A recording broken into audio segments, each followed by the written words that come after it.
Welcome, wherever you are, whether it's the quiet dark of midnight or the soft blue of morning, you're in the right place. Take a deep breath, settle in, find your most comfortable spot. Let the world around you slow down. This story will carry you gently, like a distant tide. Before we begin, I'd love to know where you're listening from. Drop a comment with your location and the time where you are right now. It's always beautiful to see how many of us are connected by stories, even across oceans and time zones. Now, close your eyes or leave them half open. Let the past unfold like a scroll. Japan, in the early years of the 1800s, was a world apart. For over 2 centuries, the country had lived under a single, silent agreement: isolation. The Tokugawa shogunate, headquartered in Edo, had locked the gates of the nation. Foreign ships were turned away. Christianity was banned. Trade was permitted only in narrow, tightly controlled channels, and only with the Dutch and Chinese at the port of Nagasaki. This period of seclusion, known as Sakoku, had created a unique and insulated society, one without war, without invasion, and seemingly without chaos. The streets of Kyoto and Edo were orderly and still. Life moved slowly, predictably, by the rhythms of the agricultural calendar and centuries-old customs. The ruling samurai walked not as warriors, but as bureaucrats and peacekeepers. Farmers, artisans, merchants, and nobles all lived in clearly defined social layers. Everyone knew their place. Stability was more valuable than progress. The Tokugawa family had ruled since 1603. For over 250 years, they maintained peace with a firm but quiet hand. Daimyo, the feudal lords, governed their domains under the watchful eye of the shogun. Their families were required to reside part-time in Edo, a method known as Sankenkotai, a system of control through subtle hostage. There were no elections, no revolts of consequence, no external threats. Just a vast and complex machinery that seemed immune to change. Education was encouraged but strictly regulated. Art flourished in its own contained way. The beauty of ukiyo-e prints, the rituals of tea ceremonies, the ordered performances of no and kabuki. In towns, markets were lively but predictable. In villages, families tilled the land as their ancestors had done. Everyone moved in familiar paths. There was no room nor need for disruption outside Japan's shores. However, the world was changing. Steamships plowed through oceans. Empires grew and collided. Factories lit up skies and cities across Europe and North America. But Japan, behind its walls of silence, did not participate. It watched occasionally from a distance, and sometimes it didn't watch at all. A child born in 1800 in Japan could live their entire life without seeing a foreigner. They would grow up eating rice harvested in the same field their grandparents had worked. They would wear the same robes, speak the same dialect, follow the same customs. To them, the world was not changing. To them, the outside world didn't even exist. This was not ignorance, but design. The Tokugawa shogunate had built a society on the idea that change was dangerous. The past held wisdom, and the future only uncertainty. So Japan stood still, and in that stillness, it found both peace and fragility. Yet beneath the calm surface, tensions quietly brewed. Merchants were growing wealthier than samurai. Rice, the cornerstone of the economy, began to falter under fluctuating harvests and taxes. Peasant uprisings, while often small, were becoming more frequent. And some daimyo, particularly those in western domains, quietly questioned the wisdom of the old ways. Even the samurai, once the proud backbone of the nation, were shifting. Many lived on fixed stipends that no longer covered their needs. Some took jobs as teachers, scribes, or administrators. Others, too proud to bend, lived in increasing poverty. Their swords remained symbols, but symbols were not salaries. In the temples, monks continued their rituals. In the castles, lords reviewed old scrolls and bowed to tradition. In the towns, laughter still echoed in narrow alleys. Children ran in wooden sandals, and the smell of grilled fish drifted through morning markets. Everything looked eternal. Everything felt controlled. But the world does not wait for walls to crumble before it enters. In July of 1853, a line would be drawn in the water. But even before that, signs had appeared. Foreign ships, strange and tall, had been sighted off the coast in earlier decades. Dutch scholars, under strict supervision, brought fragments of Western science and medicine into Edo's guarded vaults. A few Japanese thinkers began to study these texts, cautiously and often in secret. The shogunate saw these stirrings as manageable. Small deviations, quickly corrected. They didn't yet understand the scale of what was approaching. How could they? 4 generations. They had succeeded in making time stand still. But time was moving, and it was moving fast. In the quiet of the night, old men spoke of past wars. Younger ones no longer remembered them. Samurai polished swords they had never used. Farmers passed down the same wisdom generation to generation. The seasons changed predictably. The rice grew, was harvested, and grew again. Everything felt eternal. But that was the illusion. The silence that had reigned so long was about to be broken, not with a roar, but with a knock. A knock on the shores of Japan, a black ship on the horizon, and a question the Tokugawa were unprepared to answer.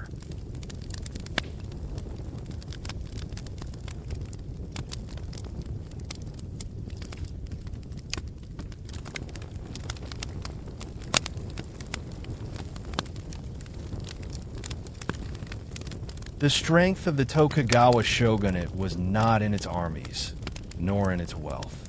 It lay in its systems. Every policy, every law, every cultural norm was part of an invisible structure designed to suppress instability. It was not oppression through fear, it was control through routine.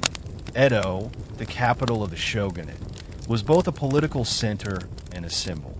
From this city, the shogun exercised his authority over the entire country. But his grip was not direct.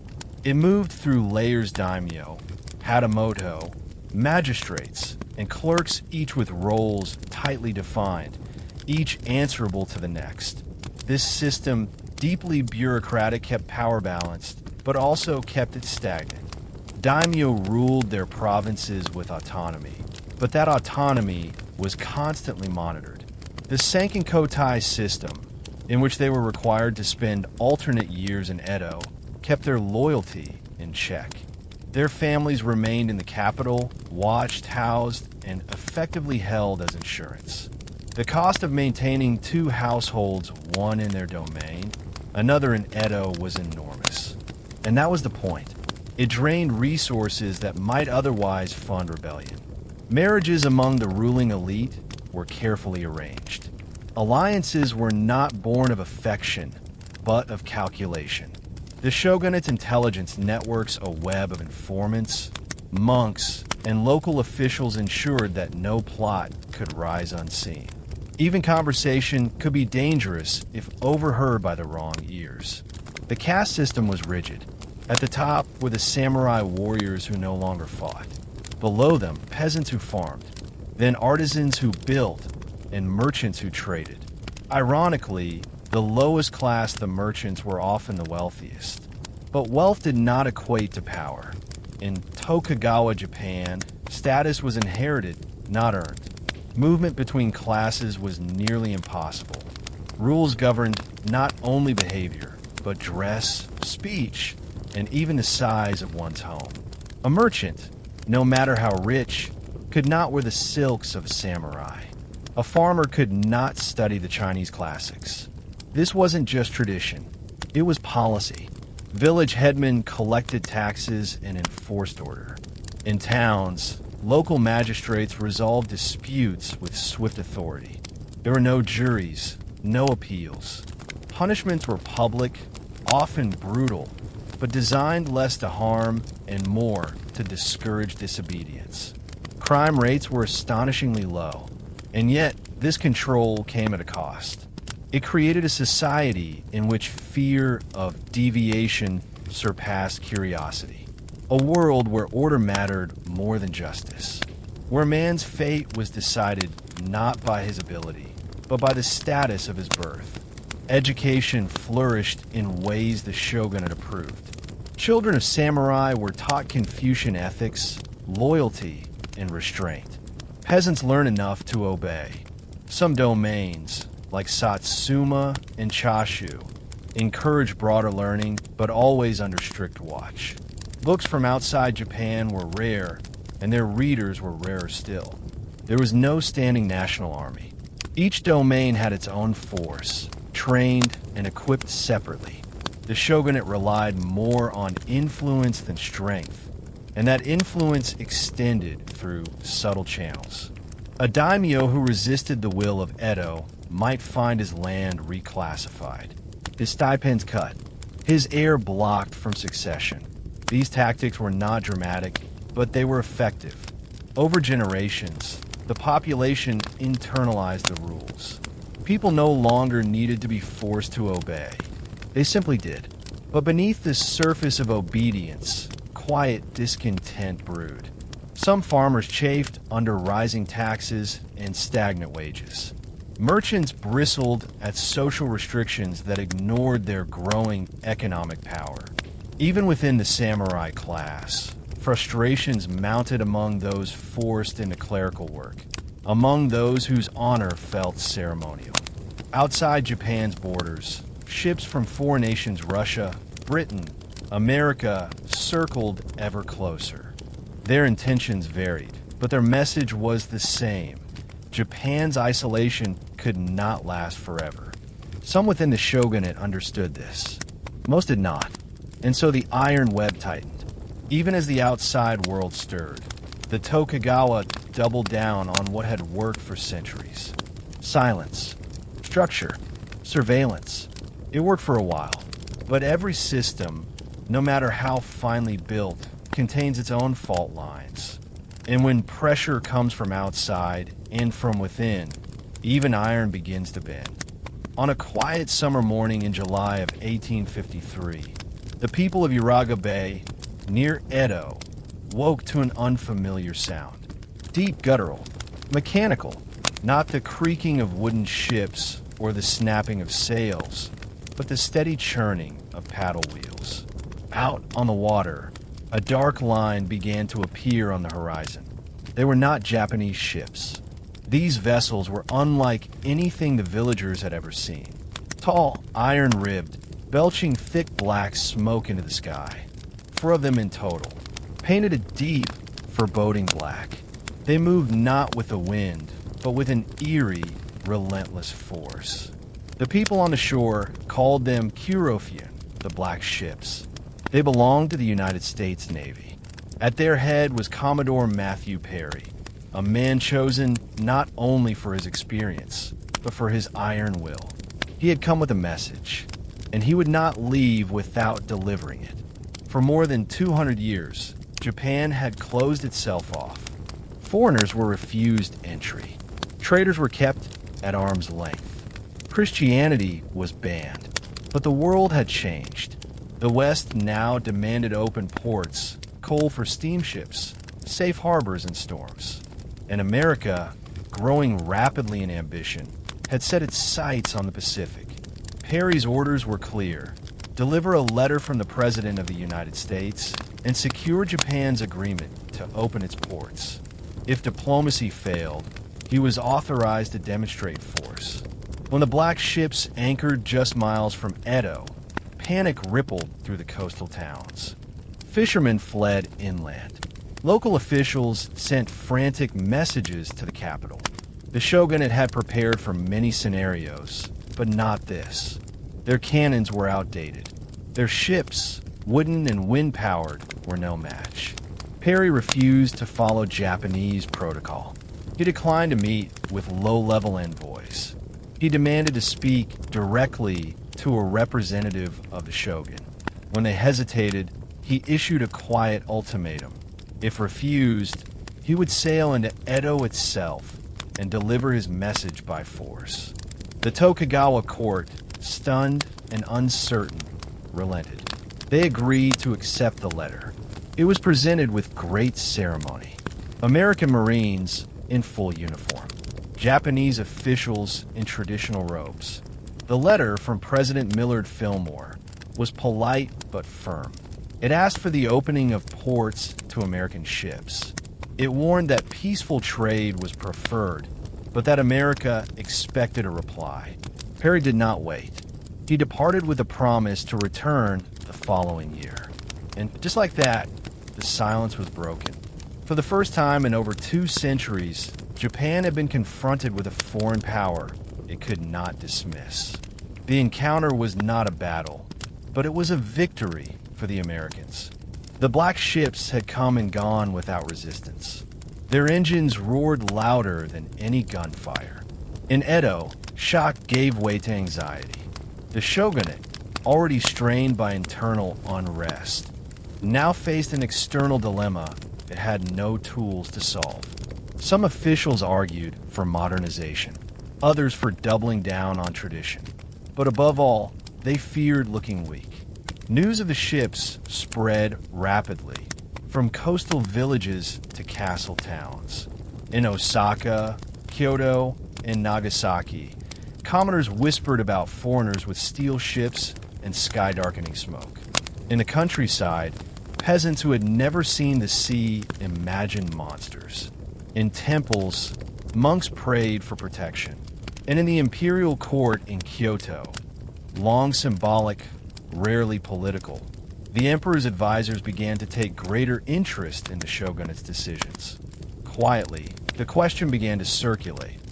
If the Tokugawa could not protect Japan, who could?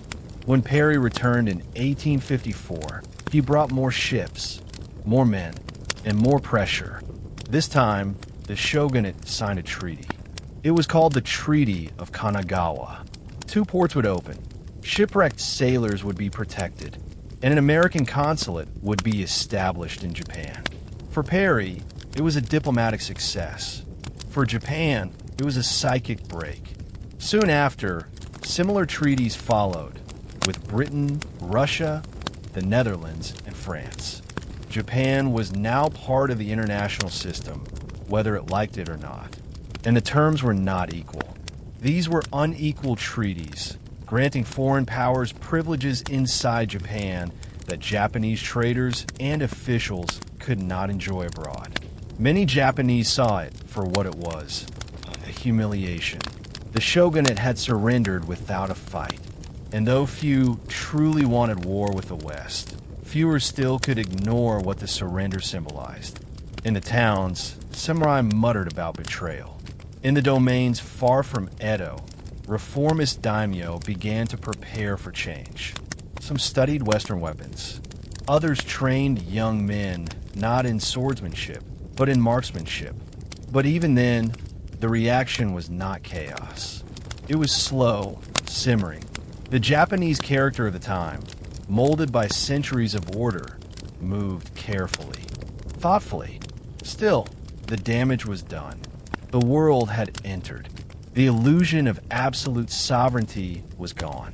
And the black ships, silent now, long since returned to American waters, had left something behind.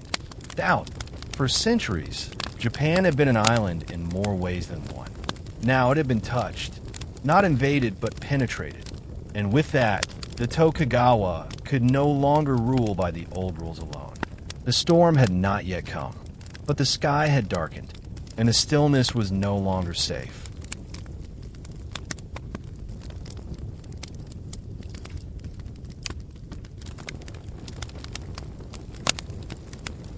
The signing of the Treaty of Kanagawa in 1854 did more than open Japan's ports.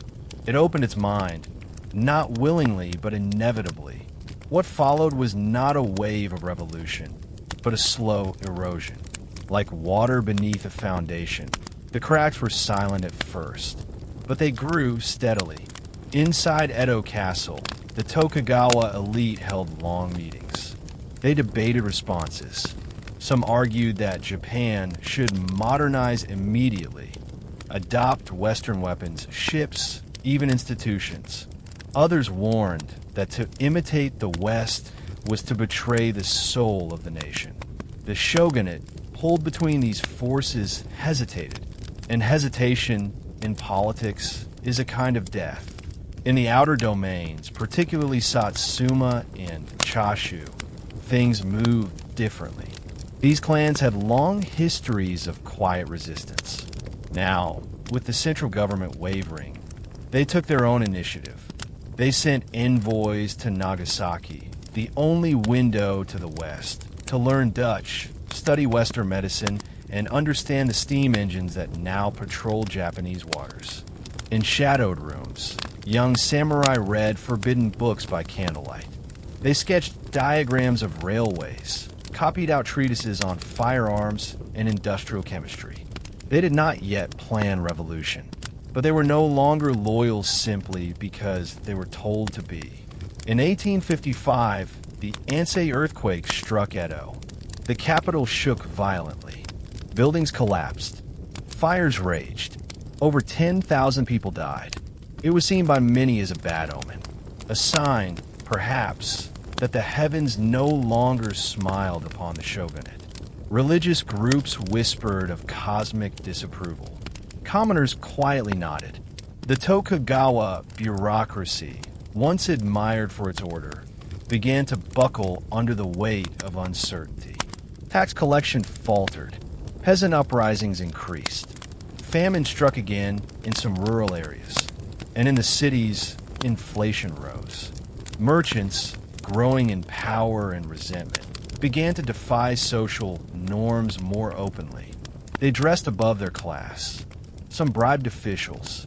Some, in Osaka and Edo, funded underground publishing houses that criticized government policies in carefully coded language.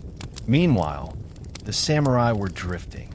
Their stipends were fixed, but prices were not. Many found themselves poorer than the merchants they once scorned. Some sold family heirlooms. Others offered their services as tutors or translators. A few, reluctantly, turned to mercenary work. In Chashu, a quiet revolution was already beginning. Its leaders began drilling soldiers in modern tactics. They imported rifles, trained marksmen, and formed what resembled a modern militia, young, determined, and no longer loyal to Edo. Satsuma, too, restructured its military. It hired foreign advisors in secret. Its forges began producing modern weaponry under Japanese craftsmanship. The shogunate responded too slowly. When it did act, it chose symbolism over substance. It built a few steamships, foreign-made, expensive, rarely used. It opened technical schools, but kept them underfunded. It announced reforms, but enforced them inconsistently. These moves seemed desperate, not deliberate. Worse, it tried to appear strong by punishing critics. Several outspoken scholars were arrested, their writings banned, their names struck from the records. This had the opposite effect. The more it silenced dissent, the more that dissent spread underground. Those arrested became martyrs. Their words, once obscure, were now quoted in secret meetings. In 1858, another treaty was signed, this time with the United States and several other Western powers. It further opened Japan's ports, granted extraterritorial rights to foreigners, and severely limited Japan's ability to regulate trade. The people called it the Unequal Treaty, and they were right. This time, even high-ranking samurai within Edo began to speak out. Some committed seppuku in protest. Others resigned, refusing to be part of what they saw as a national humiliation. The illusion that the Tokugawa still ruled with strength began to fade. In the imperial court in Kyoto, the emperor, long ceremonial, began to stir. His advisors increasingly voiced opinions on national affairs. They questioned the shogunate's treaties. They hinted, subtly, but with growing boldness, that the emperor, not the shogun, should guide the nation's future. The phrase Sano Joy, revere the emperor, expel the barbarians, gained popularity among nationalist samurai. At first, it was just a slogan. Then it became a movement. From Kyushu to Honshu, pockets of loyalists began to form networks. They trained, recruited, and prepared for what they now believed was inevitable. By 1860, assassinations of shogunate officials had begun. Some were public, others were mysterious. All had the same effect: fear. The streets of Edo grew tense. The once quiet capital now pulsed with rumors and political paranoia. Every whisper felt like a threat. Even the shogun's title, once unquestioned, was now a point of debate. Should Japan be led by a military government, or by the emperor himself? These were questions that had been unthinkable a generation earlier. Now they were urgent. Still, the Tokugawa held power. On paper, their armies were large, their fortresses strong. But influence is not always about structure. It's about belief. And increasingly, the people no longer believed. In the villages, the samurai no longer commanded automatic respect. In the cities, the merchants no longer hid their ambitions. And in the domains beyond Edo, alternative visions of Japan's future had already taken root. The citadel of Tokugawa authority had not yet collapsed, but its walls were cracked, its foundation shaken, and inside, many knew the truth, even if they could not yet speak it. The fall had already begun.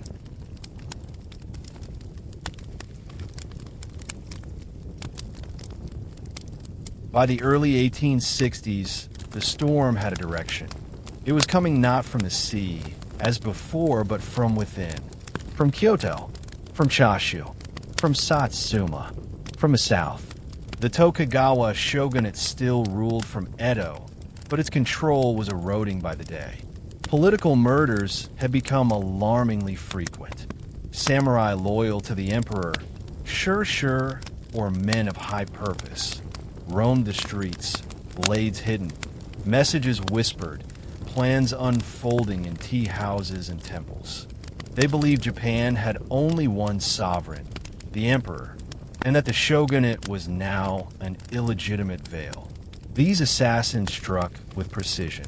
In 1860, Tsuneyosuke, the Taro, the shogunate's chief minister and architect of many foreign treaties, was attacked outside the Sakurada Gate of Edo Castle. Cut down by samurai from Mito Domain, his death sent shockwaves through the government. The message was clear: compromise with the West would not be tolerated, and the shogunate was vulnerable. In Kyoto, the imperial court had transformed from a passive palace into a center of resistance. The emperor, long seen as divine but distant, was now a rallying figure. Advisors drafted letters to loyalist domains. They called for action, for purification, for revolution. Chashu responded first, then Satsuma. Both had long harbored skepticism of Tokugawa authority. Now they acted. Their domains banned shogunate officials from entering. They trained modern armies, equipped not only with swords, but with rifles, cannons, and discipline. These are not samurai militias. These were real military forces ready for conflict. Western advisors, mostly British, began to appear in these domains, not openly, but not entirely in secret either. Chashu hired engineers to teach them shipbuilding. Satsuma imported artillery and studied Western military drills. They learned quickly. The shogunate, seeing the threat, attempted to reassert control. It declared Chashu in rebellion. In 1864, it launched a punitive expedition to crush the domain. It failed. Choshu forces, better trained and better led, repelled the invasion. The myth of Tokugawa invincibility was gone. Later that year, Choshu radicals attempted to seize the imperial palace in Kyoto. They were repelled by Satsuma, then still technically loyal to Edo. But that moment, violent and chaotic, became a turning point. Satsuma and Choshu had once been rivals. Now they recognized a greater enemy. In secret, their leaders began to meet.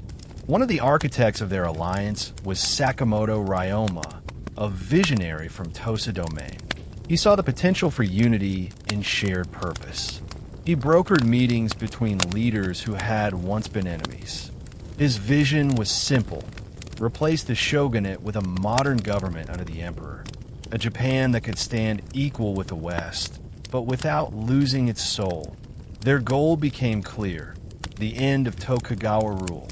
The shogunate, weakened and desperate, tried new reforms. It established a council of elders. It appointed foreign-educated advisors. It purchased more ships, but these efforts were seen as too little, too late. Even within the Bakufu, the Tokugawa's own military bureaucracy, younger samurai began to question their orders. Some leaked information to the opposition. Others quietly defected. In the cities, popular support shifted. Commoners, long silenced, began to speak openly. Flyers appeared on walls. Anti-Tokugawa graffiti in marketplaces. Rumors of civil war became common conversation. In Edo, officials noticed a change in the air. Street patrols were doubled. Watch lists expanded. Yet the tension only grew. Every fire, every strange sound at night triggered suspicion. For a government that once ruled through quiet certainty, the unease was deafening. And then, in 1867, everything changed. Shogun Tokugawa Yoshinobu, young, pragmatic, and aware of the shifting tides, made a decision no one expected. He resigned. He returned power to the emperor in a move called Teisei Hoken, the restoration of imperial rule. At least, that was how it was framed. Many believed it was a strategic retreat, that the shogun intended to remain powerful behind the scenes, while defusing calls for conflict. He hoped to become the leader of a new parliamentary-style government, where his experience would be indispensable. But Choshu and Satsuma did not trust it. They feared it was a trick, a way for the shogun to remain influential under a different title. They demanded the total dismantling of the shogunate, its lands, its privileges, its right to command. When their demand was refused, they moved quickly. They marched on Kyoto. Their troops wore Western-style uniforms. Their weapons gleamed with modern polish. Their leaders were confident, calm, and prepared. Yoshinobu, reluctant to cause bloodshed, but unwilling to surrender everything, ordered the shogunate's remaining forces to resist. The Boshin War had begun.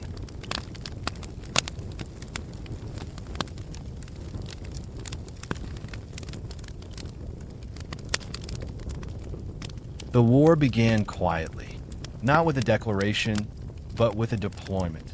In early January 1868, troops from Satsuma and Choshu began to gather in and around Kyoto.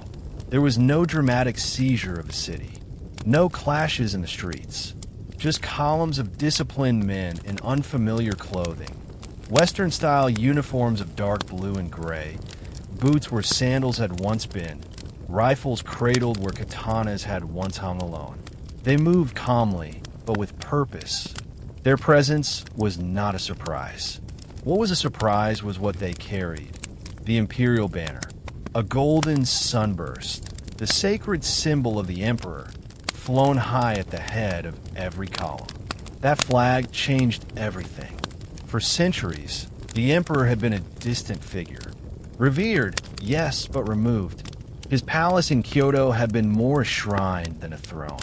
But now, That sacred name was attached to rifles, to cannon fire, to battlefield orders.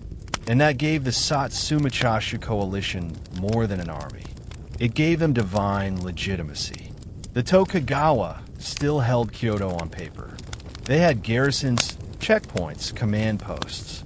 But something had shifted. Their men looked uncertain. Their commanders issued contradictory orders. Rumors swirled that the emperor had officially endorsed the Satsuma-Chashu forces, that those fighting for the shogunate were not defenders of order, but enemies of heaven. At first, no one fired a shot, but the moment came soon enough. On January 27, 1868, at two key locations just south of the city, Toba and Fushimi, tensions boiled over. Patrols encountered each other.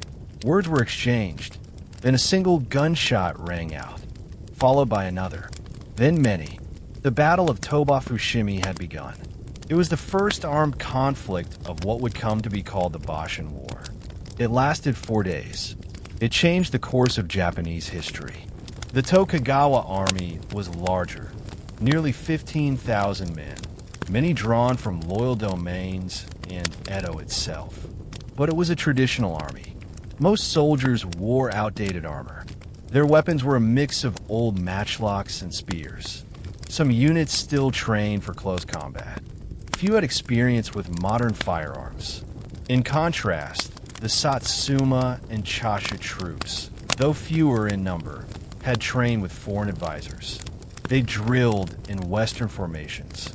They carried modern rifles, understood battlefield cover, and moved with coordinated precision.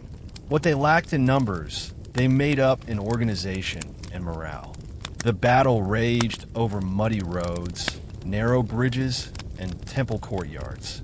The skies were overcast, and rain turned the ground to sludge.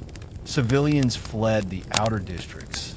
In some cases, they climbed to rooftops or hid in temple halls, watching the flashes of gunfire in the mist.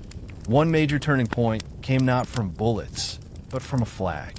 When an imperial banner was unfurled on the Satsuma side of the line, Tokugawa troops froze.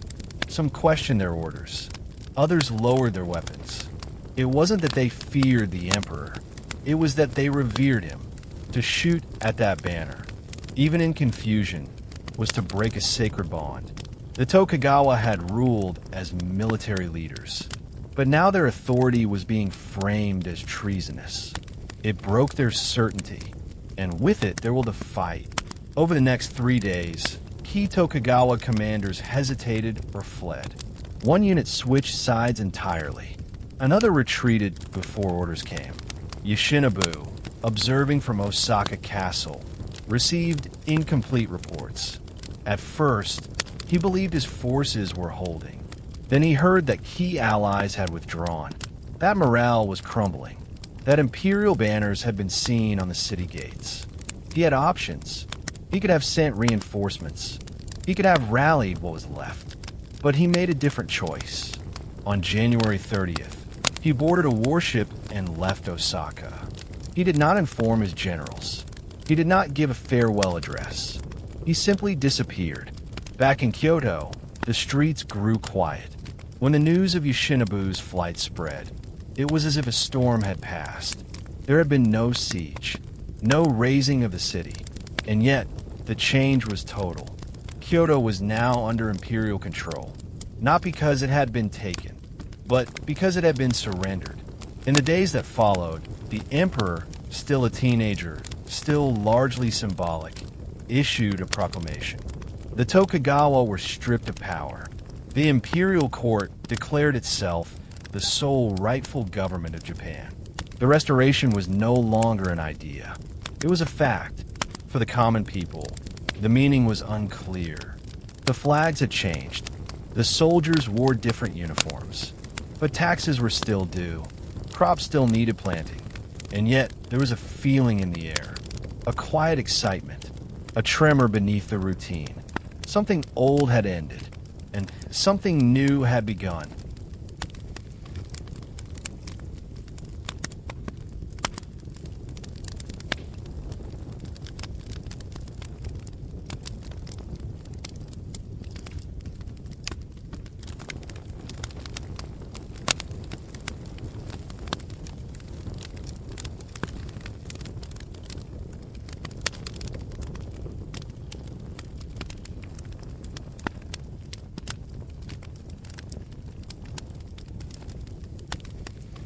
After the defeat at Toba-Fushimi and Shogun Yoshinobu's quiet departure from Osaka, the road to Edo lay wide and open. But what came next was not an invasion. It was a question. Would Edo, the largest city in Japan and the proud seat of Tokugawa power, go to war with itself? The capital held over 1 million souls. Its streets were narrow but bustling, its districts arranged with a harmony honed over generations. There were temples, merchant rows, canals, and gardens. But beneath the quiet, fear had begun to bloom. In the aftermath of Yoshinobu's retreat, loyalist samurai still filled the city. Many were furious.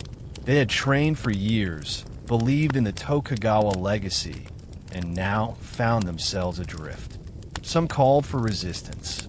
Others whispered of suicide charges and last stand at the castle gates.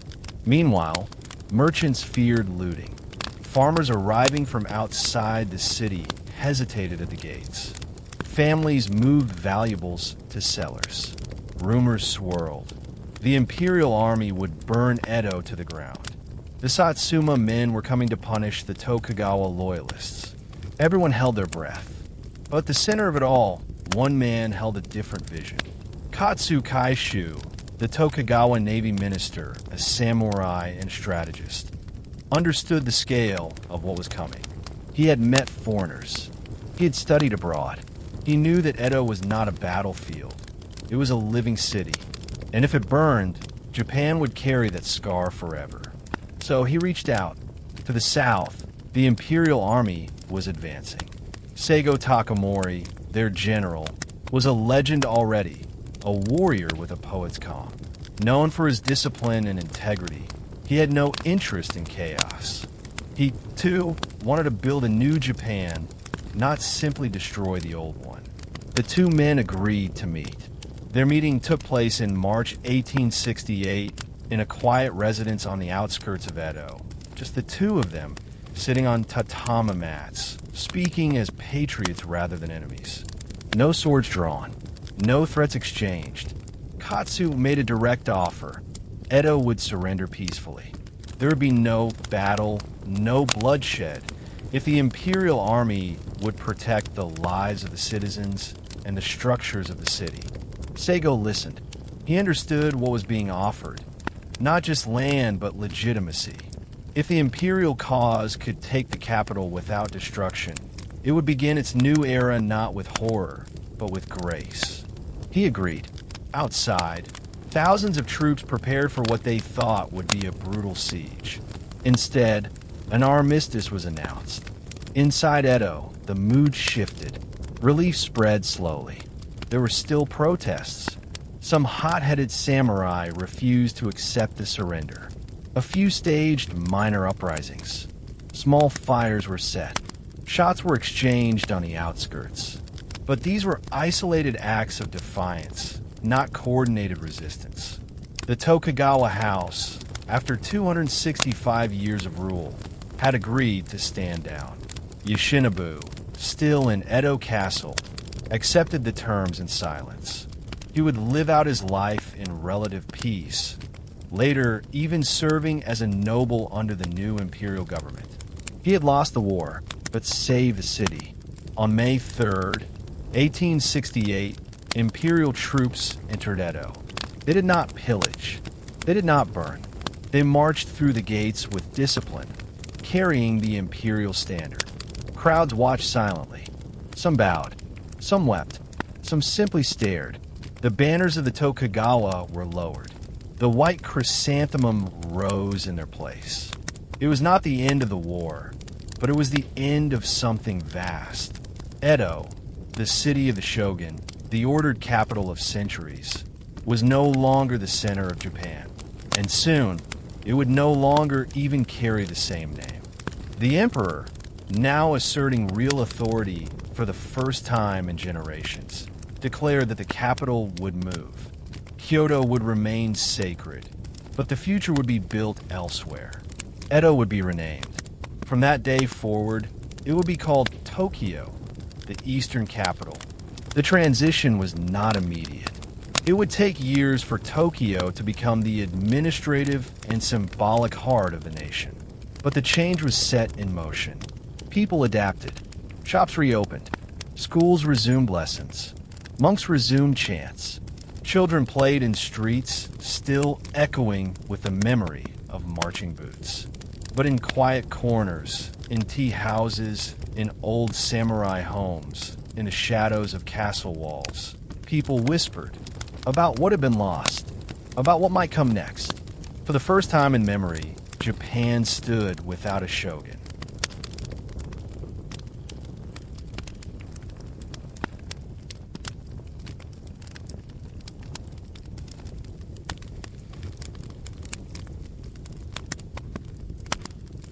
Though Edo had surrendered without a fight, not all of Japan accepted the new order so easily. To the north, loyalty still ran deep. The Tokugawa may have fallen, but not everyone believed it should stay that way. Among the powerful northern domains, Aizu, Sendai, Shonai, and Nagaoka, there remained a fierce belief in duty, structure, and ancestral codes of honor. These were lands shaped by centuries of fealty. The emperor's banner may have reached the capital, but here, the soil still belonged to the shogun. For the men of Aizu, that wasn't just a sentiment. It was a vow. Their lord, Matsudara Katamori, had once served as the Kyoto military commissioner, tasked with protecting the imperial court during volatile times. For years, Aizu had acted as a shield for the very institution that now labeled them traitors. The contradiction stung, but Katamori, loyal to his Tokugawa kin and the samurai code, would not submit. Not quietly. When the imperial forces extended their offer, recognition in exchange for obedience, Katamori declined. He would not trade honor for survival. Aizu prepared for war.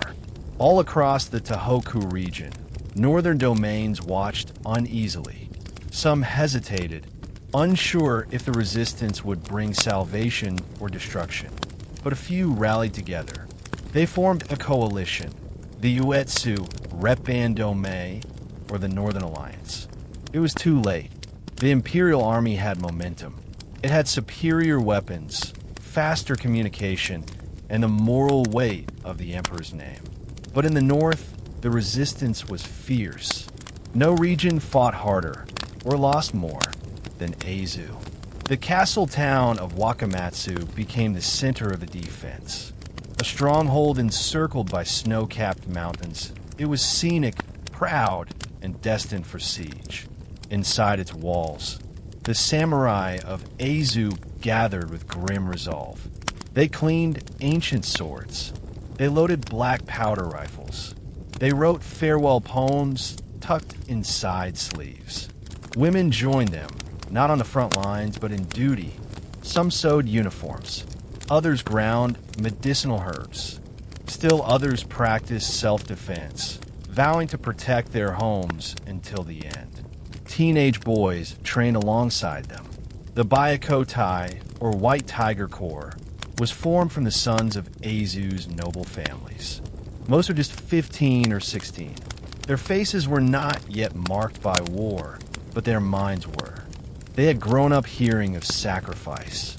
Now they would live it. In the autumn of 1868, Imperial forces began their march. The war was no longer just about military victory. It was about extinguishing an idea. They came with rifles, howitzers, and hardened commanders. They came not with hatred, but with precision, to break the last arm of the Tokugawa legacy, and to leave no confusion about who now ruled Japan. When they reached Aizu's borders, they found fierce resistance. Roads were barricaded. Villagers acted as informants. Old men stood beside their sons with spears too dull to matter. But the intention mattered more than the result. The siege began in late October. Cannon shells rained down on Wakamatsu Castle day and night. Smoke drifted across frozen rice fields. Water supplies dwindled. Food was rationed. Cold seeped into the walls and the skin. Inside, the people did not break. Women tended to the wounded. Samurai rotated shifts at the gates. Songs were sung to calm children. Monks prayed over the dying, and the Byakotai prepared. On the 12th day of the siege, one detachment was sent out to scout enemy movements. 19 boys, wrapped in white sashes, moved across the ridgelines of Mount Aomori. They carried old muskets and fresh courage. From the summit, they looked down. What they saw was smoke, flames, destruction. They believed the castle had fallen. Their cause, they thought, was lost. One by one, they made the ancient decision, a ritual long practiced but rarely needed. They drew their swords. They recited their family names. And they died. Only one survived, crawling down the mountain with torn limbs and guilt he would carry for the rest of his life. When the castle learned of their fate, silence fell over the defenders. The boys were buried not as warriors, but as sons, their names inscribed, their memory etched into the soul of Aizu. The siege lasted nearly a month. By November, the situation inside the castle was dire. Rice was gone, ammunition low. The wounded outnumbered the able. Messages requesting support from other domains went unanswered. The Northern Alliance had cracked, and Matsudaira Katamori, still composed, still dressed in formal robes, knew the truth. To keep fighting was to ensure annihilation. To surrender was to preserve his people. He chose the latter. On November 6, 1868, a white flag was raised above Wakamatsu Castle. Imperial troops entered without celebration. They respected the defenders. Quietly, they disarmed them. There were no massacres, no burning, but the spirit of the Tokugawa world died in that snow. Aizu's warriors were disbanded. Katamori was placed under house arrest. The boys of the Byakotai became legends. The women of Aizu faded into memory. The northern resistance had done its duty and been buried with it. In the south, celebrations erupted. In Tokyo, the emperor's court solidified its grip. But in the north, there was only silence and a long winter ahead.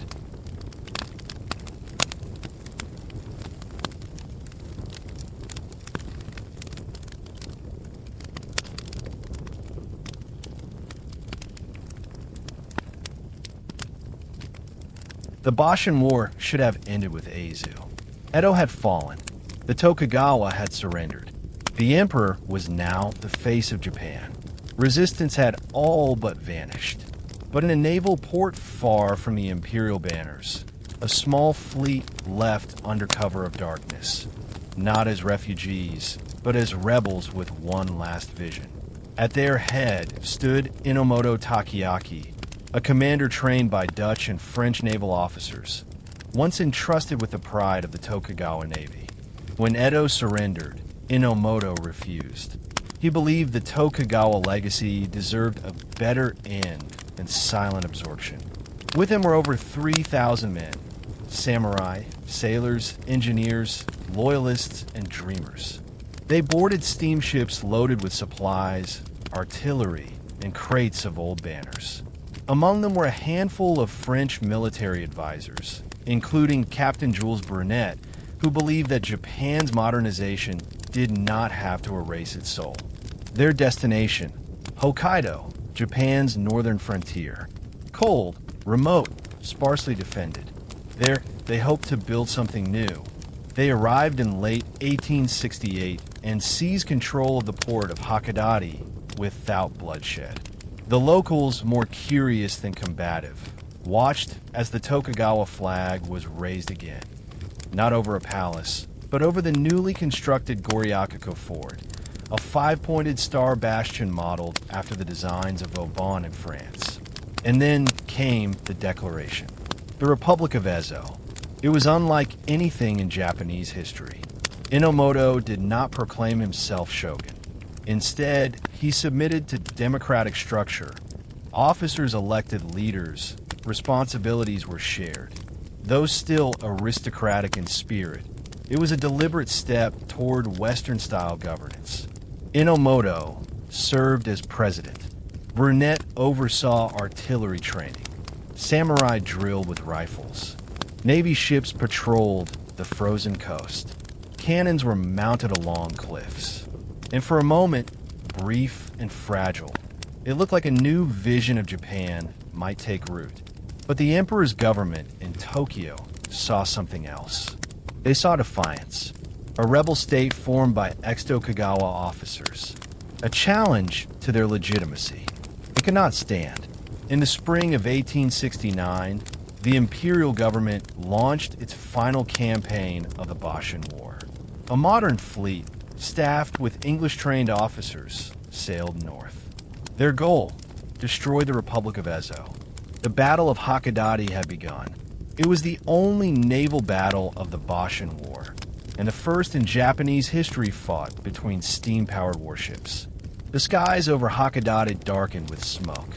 Inomoto's fleet fought bravely, but it was outgunned and outnumbered.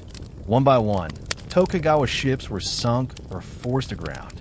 The Keijo Maru, pride of the old shogunate navy, was lost in the first clash. On land, imperial troops began their march toward Goryakaku. They encountered stiff resistance. Traps had been set, ambushes launched. Inomoto's men, though cold and outnumbered, fought with the discipline of a trained army and the desperation of those who had nowhere else to run. In the streets of Hakodate, civilians hid in cellars as gunfire echoed down alleys. Snow melted under cannon bursts. Barricades fell. Roof tiles shattered. The Republic was cracking.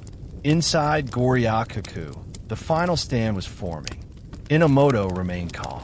Dressed in black military attire, he walked the stone corridors with steady steps. He knew what was coming. He did not call for glory. He called for dignity. In a quiet room, he drafted his final orders. Surrender, when the time came, with discipline. Let there be no chaos, no destruction, no martyrdom. And then it came. On June 27th, 1869, after 6 months of resistance, the Republic of Ezo surrendered. There was no suicide charge, no mass ritual deaths, just soldiers laying down arms, officers bowing respectfully, flags lowered in silence. The Imperial Army entered the fort respectfully. Inomoto was arrested, but treated with honor. The French advisors returned to France. Some cried as they left. They had believed in something noble, even if it had failed.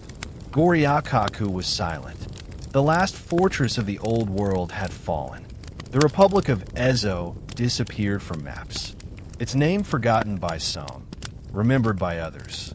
But its echo remained. Inomoto would later be pardoned, and, in a remarkable twist, would go on to serve in the very government he once resisted, helping build Japan's navy in the Meiji era. A rebel turned reformer. A man who lost a war, but helped shape the peace. For many of his men, however, there was only the memory of what they had tried to preserve. Not power, not glory, but a way of life. One that ended quietly in snow.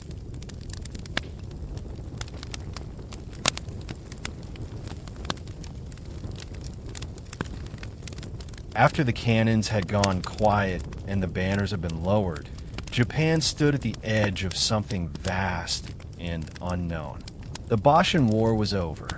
The Tokugawa shogunate, which had ruled the country for more than 2.5 centuries, no longer existed. In its place stood the emperor, young and still learning how to wield real authority, but already surrounded by ministers, modern thinkers, and foreign advisors who would shape the nation's future. The Meiji Restoration had begun, but the war had not simply ended a government.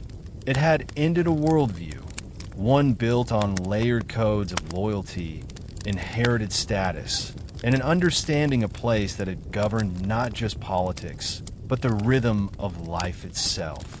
That old Japan, with its rice stipends and elaborate rituals, with its isolated castles and quiet ceremonies, was dissolving, not in fire, but in silence.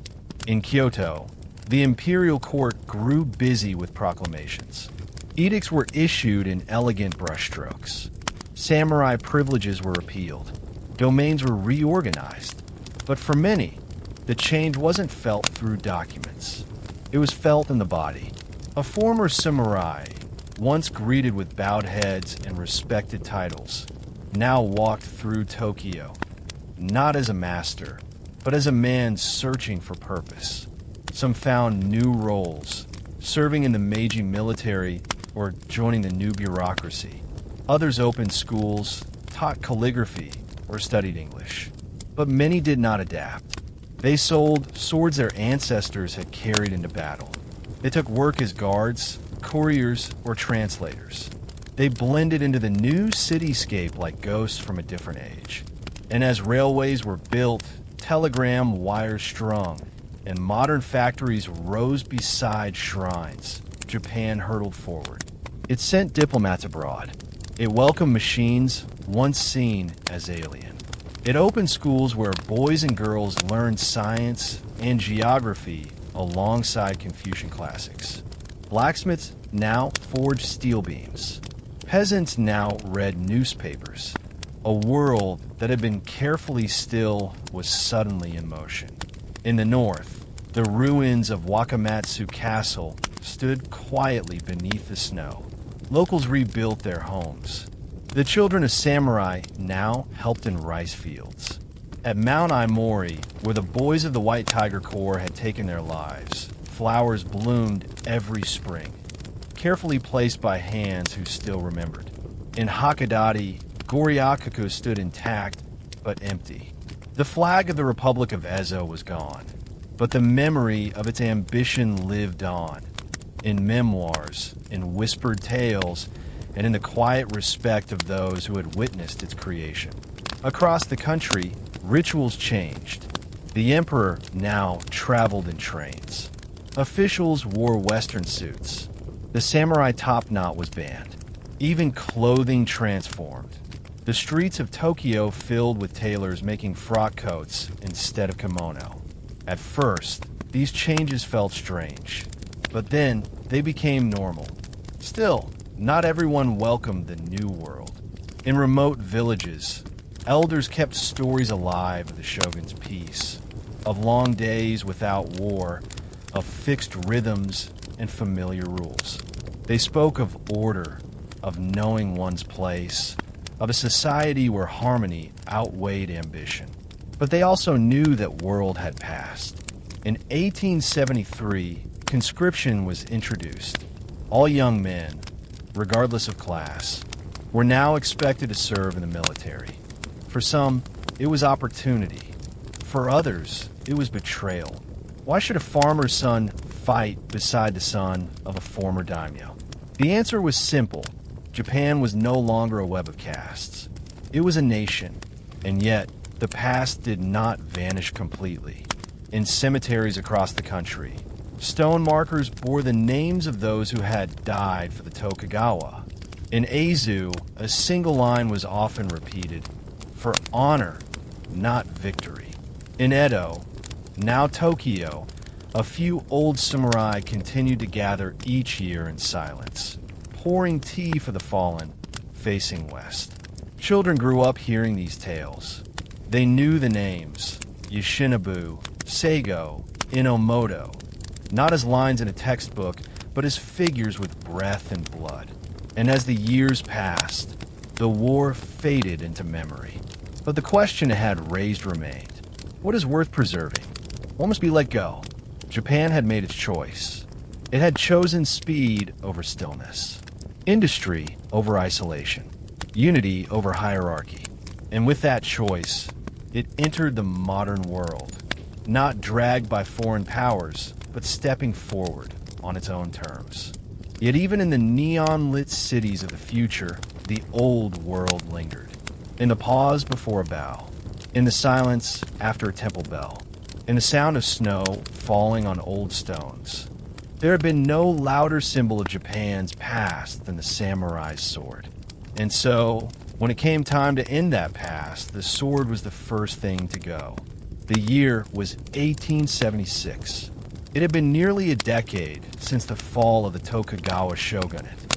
Japan, now unified under Emperor Meiji, was changing faster than anyone could fully grasp. Steam engines rattled through the countryside. Telegraph wires hummed over rice paddies. New schools taught physics and German to the children of farmers and lords alike. But one thing still remained: the samurai class. They no longer served feudal lords. They no longer fought in battles. And yet they still carried swords, too, in fact, tucked into their obi belts. It was not just tradition. It was identity. Then came the decree. In the autumn of 1876, a new law was issued from Tokyo. It was written in formal, respectful language, but its effect was absolute. No person shall carry swords in public. That was it. With one stroke, more than 700 years of warrior culture were brought to an end. At first, many samurai thought it was a rumor. Then, when the order was confirmed, some refused to believe it would be enforced. But the government was firm. Police were ordered to confiscate blades from any civilian carrying one. All permits for wearing swords were revoked, even ceremonial ones. Swords were no longer a sign of duty. They were contraband. The reaction was swift, but not loud.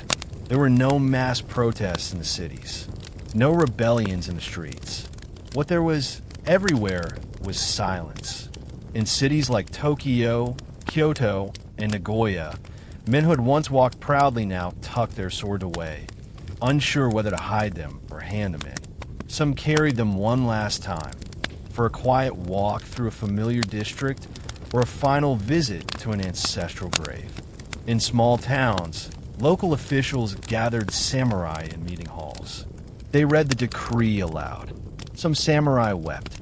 Some stood in silence. A few turned and walked away before the reading was finished. And slowly, one by one, the blades came in, wrapped in silk, sheathed in lacquered wood. Some gleamed as if newly forged. Others bore nicks from forgotten skirmishes. A few still held the faint trace of blood near the tang. They were placed on tables, in crates, behind sealed doors, and then they were gone. For blacksmiths who had spent their lives making katana, the change was devastating. Orders stopped. Furnaces went cold. Apprentices left. Some shops were converted into repair stalls for train parts. Others simply closed. In places like Seiki and Sakai, where generations of swordsmiths had once kept their secrets, the forges fell silent. But it wasn't just the loss of income. It was the loss of identity. The samurai had not simply been a military class. They had been the keepers of order, the example of conduct, the standard of dignity. Now, with their blades taken and their stipends gone, they were expected to become something else, something they were never trained for. Some tried to adapt. Former swordsmen became teachers, clerks, policemen. They took to wearing the new uniforms, dark coats with brass buttons. They learned handwriting, arithmetic, modern Japanese. They carried ledgers instead of katana. Others resisted in quieter ways. They formed dueling societies. They practiced sword forms at dawn in empty fields. They passed down oral teachings, not in dojo, but around hearths. And in private, they wore their swords again, if only for a moment. A few did more. In the years that followed, several small uprisings broke out, led by disillusioned samurai who saw modernization not as evolution, but betrayal. The most famous came in 1877 in the South, where one of the most beloved heroes of the Restoration, Seigo Takamori, led the last true samurai rebellion. But even that ended in silence, in a grave. In Tokyo, the emperor remained calm. He did not speak directly on the matter, but his presence made the change feel final. In paintings and woodcuts, he was now shown in a Western uniform, no sword at his side. His strength was in posture, not in steel, and the people followed. By the early 1880s, it was rare to see a man carrying blades in public. The children of samurai now studied English. They rode trains. They wore school uniforms with caps and armbands. The past was still close, but it no longer held them. And yet, it did not vanish. In old storehouses, swords were kept wrapped in cloth. In family shrines, names of fallen warriors were recited. And in dreams, some former samurai still felt the weight of the blade, the way it moved in wind, the way it settled on the hip, the way it caught moonlight when drawn in silence. It was not rage they carried. It was memory.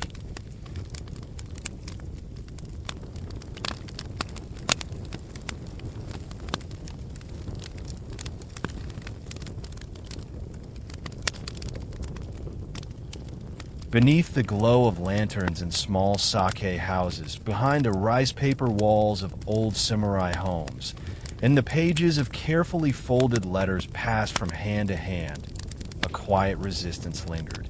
It did not roar. It did not rise in waves. It moved in whispers and glances, in symbols scratched into beams, in the choice to bow slightly less deeply to a bureaucrat in Western clothes. Japan, now dressed in a suit stitched for modernity, still carried threads of its former self. And those threads were pulled tight by those who had lost the most.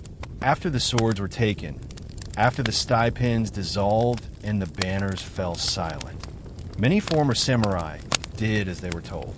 They opened shops. They studied languages. They taught in new schools with foreign maps pinned to the walls. But not all. In the quiet corners of the country, there were those who could not, or would not, let go. They gathered in inns and family temples. They spoke in metaphors, careful not to violate the new speech codes. They quoted ancient poetry to disguise revolutionary thought. And slowly, without headlines or marches, a different kind of resistance began to form. It was not one rebellion.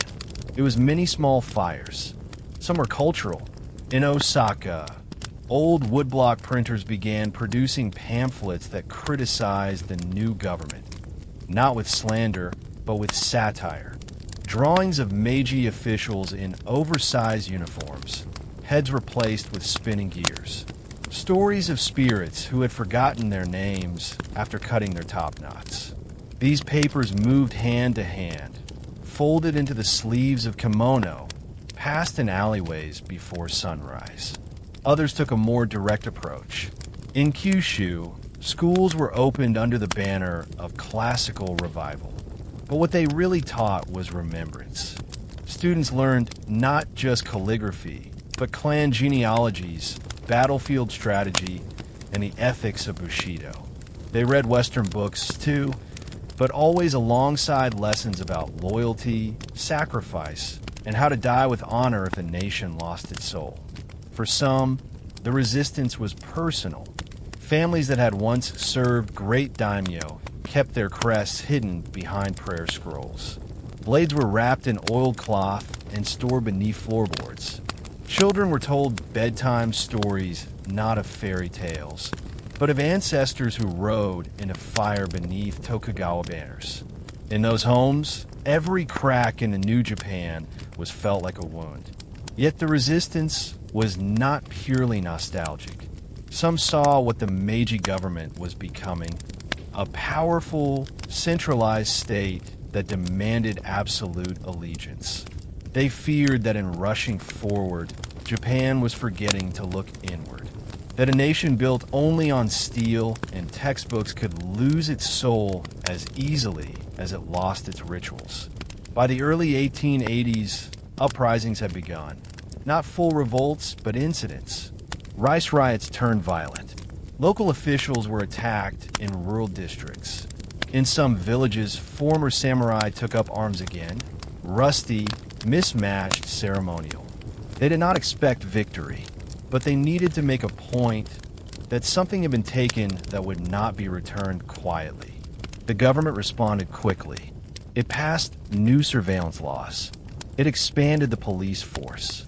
It introduced school loyalty oaths and flag rituals. Children were taught to revere the emperor, not just respect him. Shrines were rededicated to national unity. History was rewritten. The Tokugawa became a closed age. The Meiji years were enlightenment. And still, the fire burned. It burned in the glance of an old man watching young students pledge allegiance to a flag that had erased his house. It burned in the stories mothers whispered to their sons, stories that did not match the lessons taught in class. It burned in the choice to place flowers at an unmarked grave or to bow before a monument without explaining to others who had died there. What the Meiji state could not grasp, or feared most, was that history, once buried, does not decay. It ferments, and when it returns, it does so not as memory, but as myth. They called it a rebellion. The records used that word, official, clinical, distant. But for many who witnessed it, lived it, or carried the memory of it in their family name, it was something else entirely. It was a farewell, a last cry of the old world before it slipped into the shadows for good. The last great stand of the samurai. And at its center stood a man who had once helped build the world he now stood against. A figure as revered as he was tragic, Seigo Takamori. He had once walked beside emperors, a son of Satsuma, a domain known for its iron will and fierce independence. Seigo had risen from modest beginnings to become one of the most respected voices of the Meiji Restoration. He had marched with the Imperial Army. He had helped dismantle the shogunate. And when the Tokugawa fell, it was his calm voice, his sharp strategies, and his reputation for honor that helped bring unity without vengeance. He could have had anything, titles, lands, eternal glory in the annals of the new empire. But he could not betray his soul. As the Meiji state grew stronger, it also grew more distant. New ministers in Western suits drafted sweeping reforms. The samurai class, once the spine of the nation, was slowly carved away. First their stipends, then their symbols, then their stories. Foreign advisors were placed above native-born commanders. Laws were passed that flattened centuries of hierarchy in a matter of months. Seigo watched it all from the south, growing more silent with each passing decree. He did not rant. He did not rally. He withdrew. But silence, too, is a form of resistance. In Kagoshima, the heart of Satsuma, others watched him. Men who had once fought by his side, taught under his guidance, and now felt abandoned by the nation they helped create. They began to gather quietly. Former samurai, scholars, farmers, all disillusioned by the speed and severity of Japan's transformation. They began training again. At first, it was just self-defense. It became something more. Ammunition was stored. Old swords were reforged. Rifle drills resumed under watchful eyes. The government noticed. It sent inspectors, then agents, then soldiers. Seigo said little. He did not openly lead them, but his presence was enough. His name alone gave them purpose. And then came the moment, quiet, inevitable, irreversible. In early 1877, Seigo Takamori walked away from Tokyo, from the court he had helped shape, and returned to Satsuma. When asked what he intended to do, he replied simply that he was going home. He said he had grown weary, that he had said all he could, that perhaps his time had passed. But for those who followed him, his presence was a call. By spring, the rebellion had begun. What followed was not a coordinated campaign of conquest. It was not a coup or a bid for power. It was a march, slow, disciplined, hopeless. Seigo and his followers, many of them armed with old swords and limited ammunition, began their journey north toward Tokyo. Not to capture it, not to overthrow the emperor, but to be heard, to remind the nation that it had once been built not by factories or treaties, but by men who had lived and died for ideals they could no longer recognize in the world around them. The government mobilized quickly. The newly formed conscript army, trained in Western tactics, equipped with modern weapons, was deployed to intercept. What began as a quiet march turned into a war. It was not a long one, nor was it fair. The samurai forces, brave and proud, were no match for the rifles and artillery of the modern state. Their uniforms were makeshift, their supply lines fragile, but still they fought, not because they thought they would win, but because they believed that some things were worth losing for. The battles grew bloodier as they moved north. In each village they passed, stories were born, of young boys handing water to wounded samurai, of mothers stitching old clan flags into coat linings, of old men bowing deeply as Seigo passed, eyes full of sorrow and pride. But time wore them down. By the end of summer, the rebellion had been pushed back to its origin. Seigo and the remnants of his army were surrounded on the slopes of Shirayama, just outside Kagoshima. There, in the early morning mist, the final stand began. It was quiet at first. The Imperial forces, over 30,000 strong, encircled the mountain. Seigo had just a few hundred left, most of them injured, all of them tired, but none had run. They knew it was the end.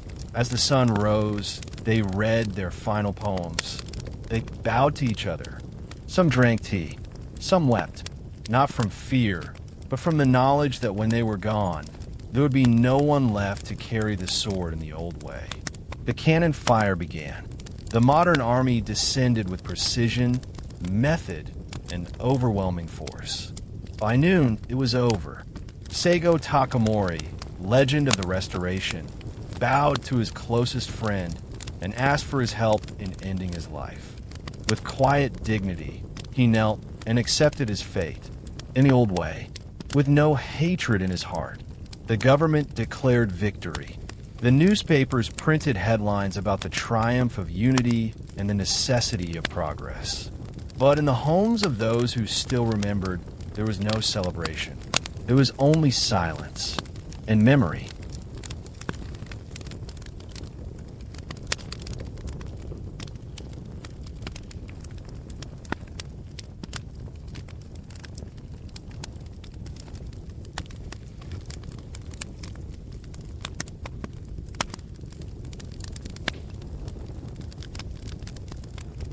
It didn't happen overnight.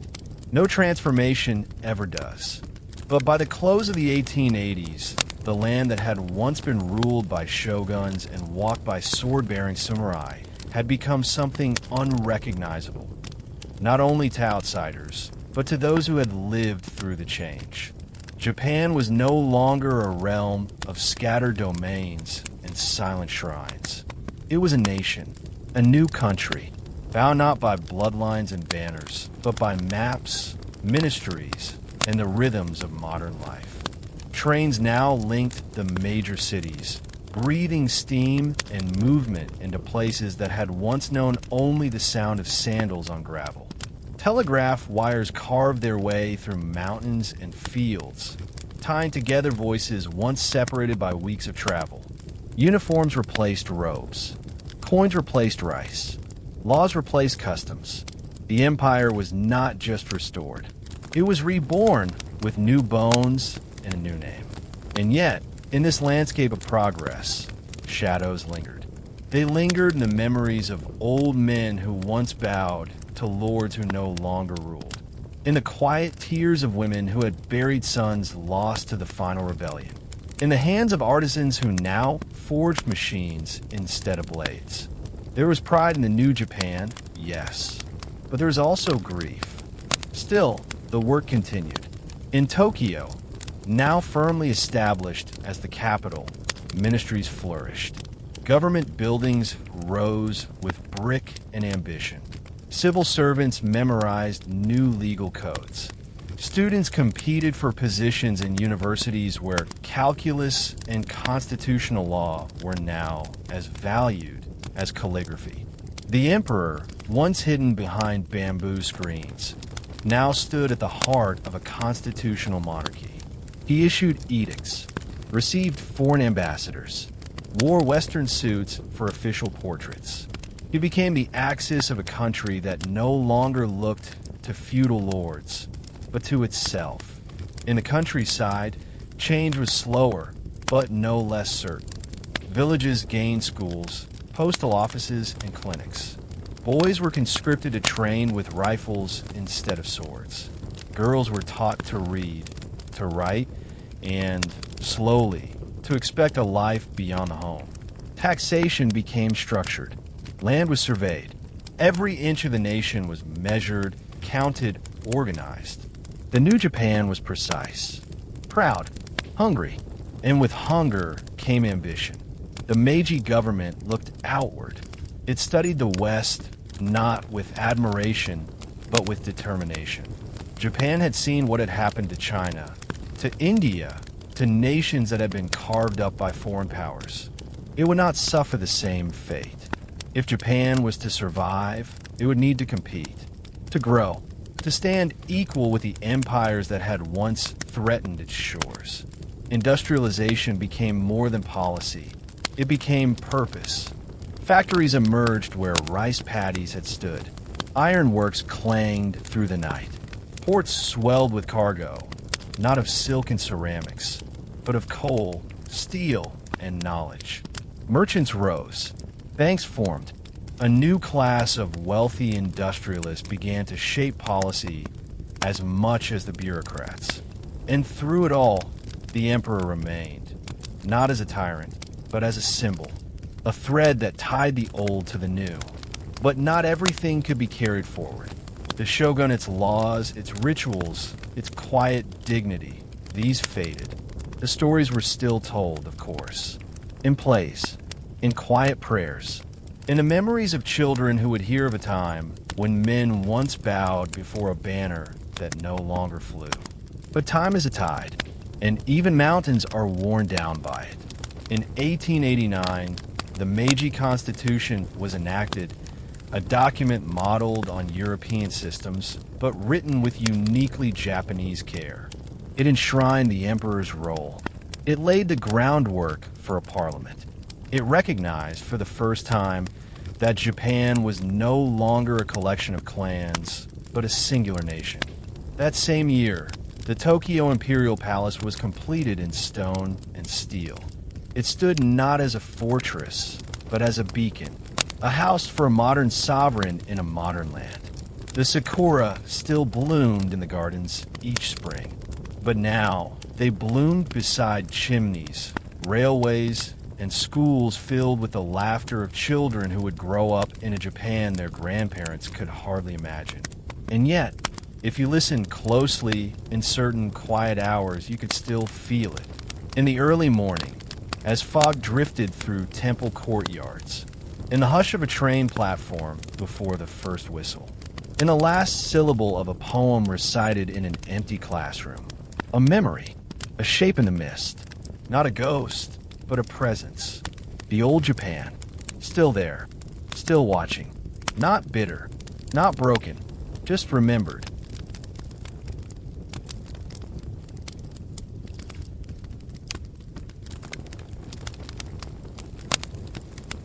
The Meiji era had begun in the shadow of foreign powers. Japan, still licking its wounds from the fall of the shogunate and the samurai class, had watched as Asia was carved up by European empires. Lands divided, peoples ruled, traditions uprooted in the name of civilization. The memory of the black ships, those smoke-belching messengers of Western demand, still echoed in the nation's collective memory. But now, only a few decades later, Japan was not just resisting that tide. It was preparing to join it. The transformation had been fast, almost dizzying. Steam locomotives now threaded their way across rice fields where no wheels had ever rolled.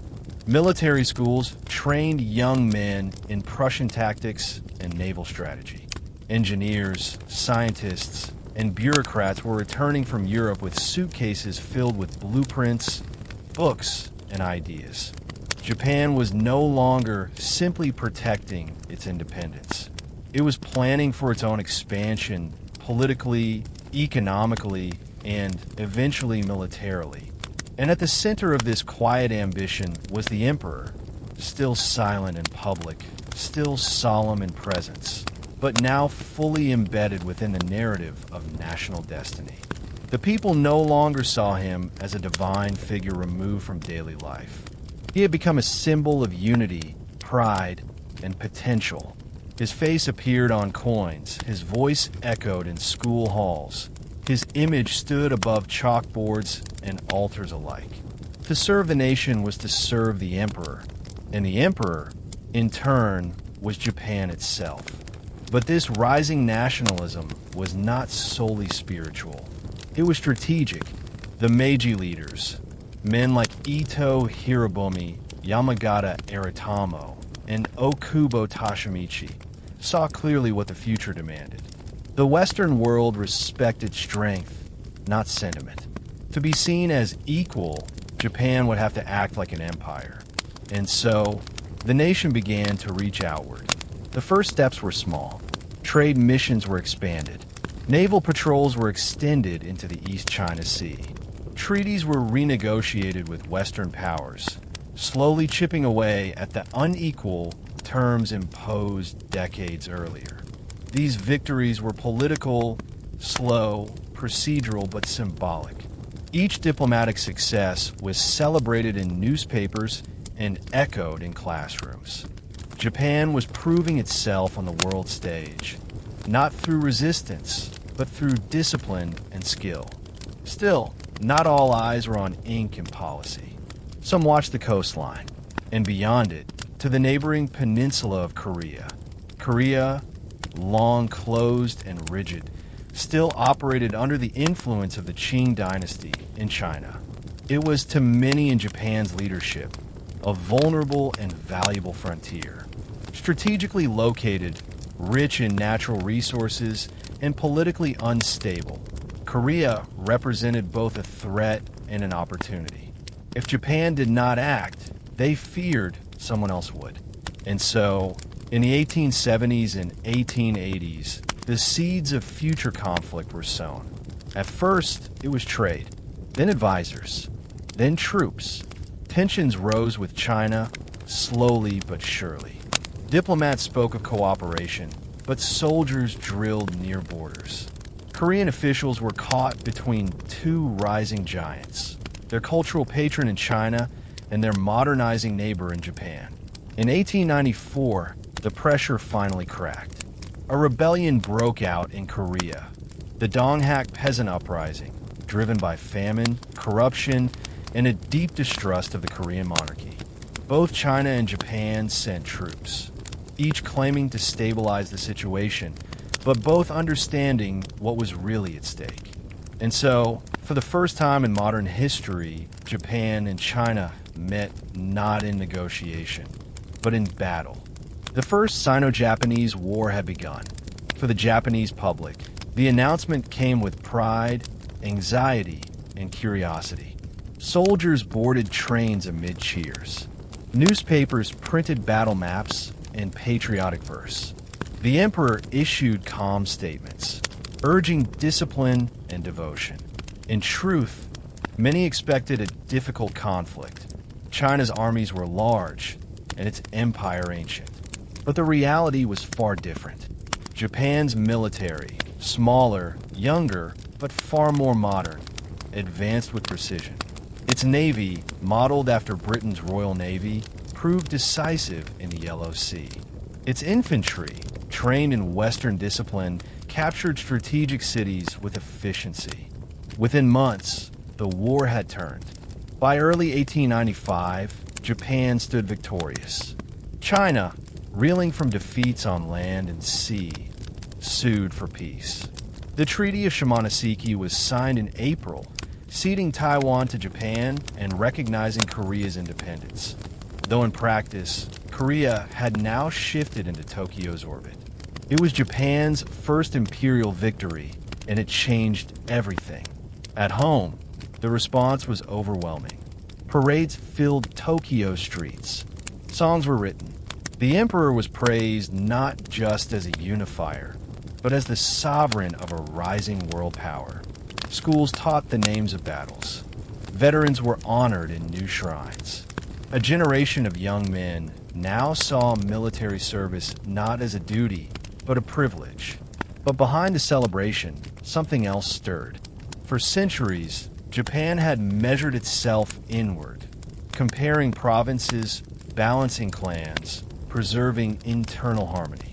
Now, for the first time in history, it had measured itself outward and found itself superior. That realization would shape the coming century. The victory also sent ripples far beyond Asia. In capitals across Europe, officials reevaluated their views of Japan. No longer was it seen as an exotic outpost of traditions. It was a modern military power, a naval threat, a future rival. In Russia, especially, concerns grew. The Tsar's ministers saw Japan's rise as a challenge to their own ambitions in Manchuria and Korea. And so, while the ink dried on the peace treaty, new tensions formed in the margins.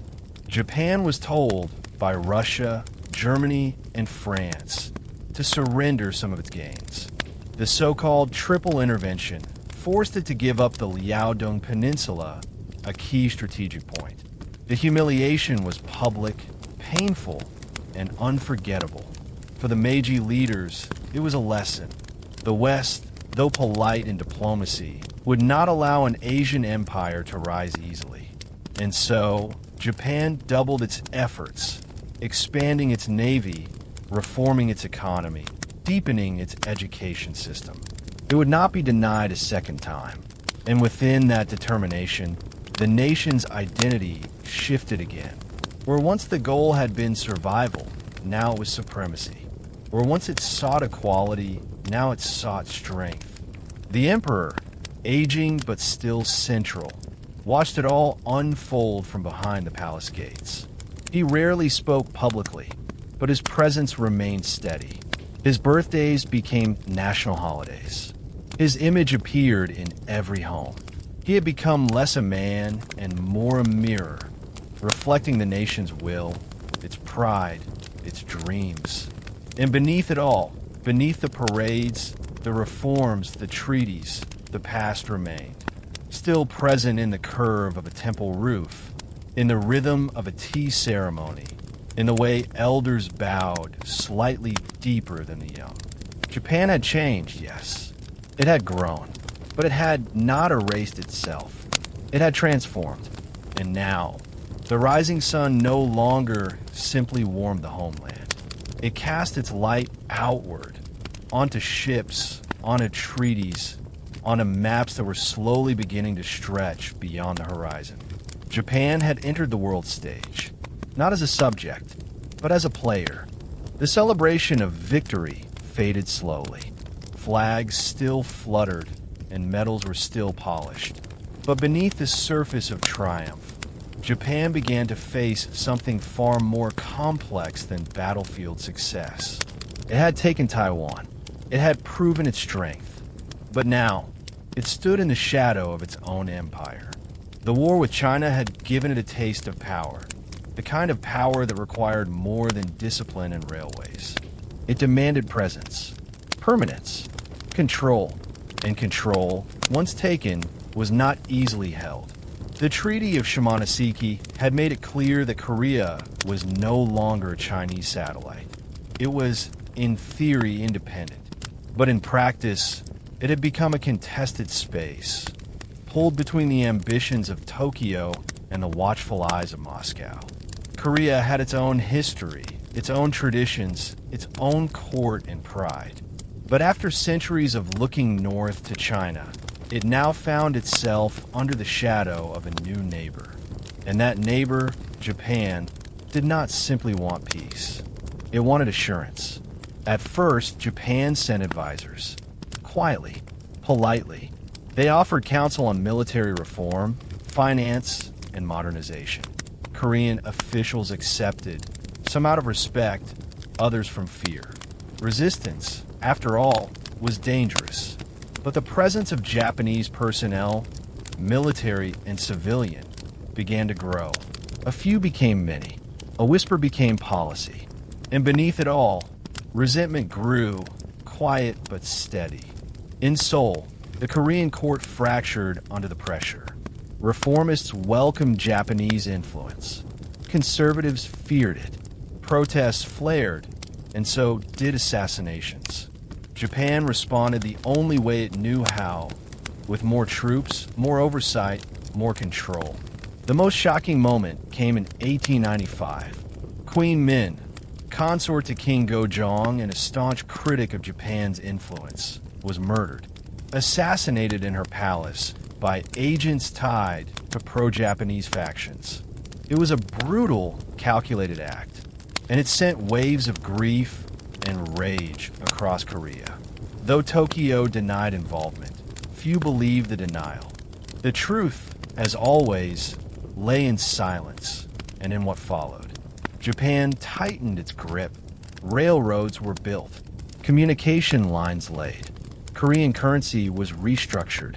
Schools began teaching new histories. It was modernization, yes, but not for Korea's sake. It was occupation in slow motion.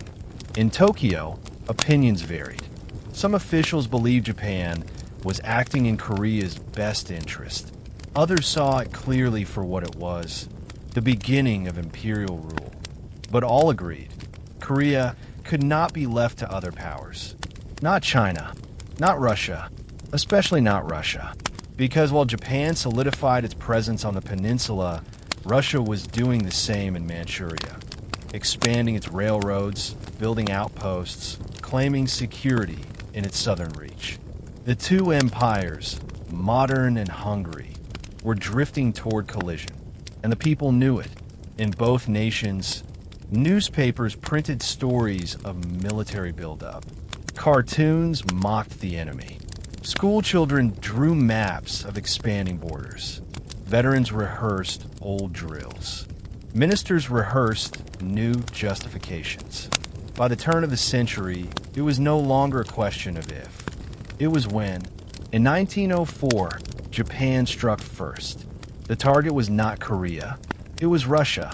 Specifically, its navy, docked at Port Arthur in Manchuria. Without warning, Japanese torpedoes sliced through the harbor at night. Ships exploded. Chaos spread. And just like that, the Russo-Japanese War had begun. To the world, it was a shock. No Asian power had ever successfully challenged a European empire in direct conflict. But Japan was not simply reacting. It had been preparing. Its military was modern, its troops disciplined, and its resolve absolute. Russia, vast but bloated, struggled to respond with speed. Its supply lines were long, its commanders overconfident. The war was brutal. Battles raged across icy plains and coastal cliffs. Trenches were dug. Artillery roared through the snow. It was not like the war with China. This was industrial warfare, closer to what Europe would soon face in the trenches of the First World War. But Japan held firm. At sea, the Russian fleet, sent halfway around the globe, was ambushed and destroyed in the Battle of Tsushima. On land, Japanese forces seized strategic points with unrelenting force. The toll was immense, but by the summer of 1905, Russia agreed to talks. The negotiations were held in Portsmouth, New Hampshire, mediated by American President Theodore Roosevelt. The resulting treaty granted Japan dominance in Korea and significant influence in Manchuria. It was a diplomatic victory, a strategic triumph, and to much of Asia, a symbol that a non-Western nation could not only stand toe-to-toe with an empire, but win. In Tokyo, the news sparked euphoria. Bells rang. Crowds cheered. For a moment, it seemed Japan had risen to the very top of the modern world.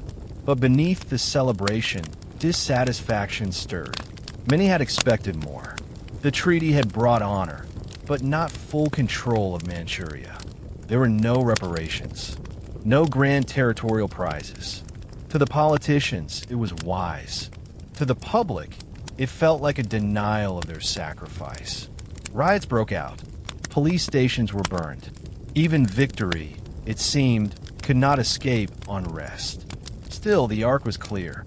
Japan had risen, from a closed archipelago to a constitutional empire, from a target of colonial pressure to a colonial power itself, from sword to steam, from rice to rail. But the cost was rising. As Japan deepened its grip on Korea, protests increased. Resistance hardened. Culture was suppressed. Language restricted. What had begun as protection became possession, and that possession demanded control. For the emperor, now older and rarely seen, the burdens of statecraft had grown heavier. His image remained, revered, constant, but the work of empire was carried by generals and ministers. The military budget expanded. Industry grew alongside it. The line between protection and aggression blurred, and the people followed, because with pride came obedience. With empire came duty.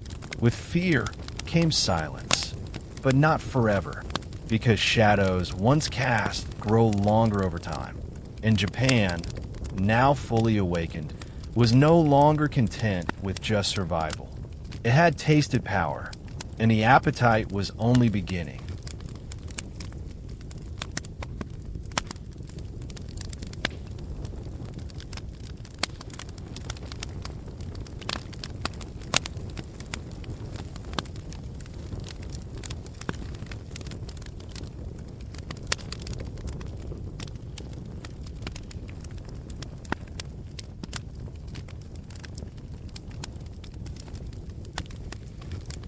Beneath the symbol of the chrysanthemum, that golden, 16-petaled crest that crowned imperial banners, palace gates, and coins, a new life unfolded across Japan and its growing empire.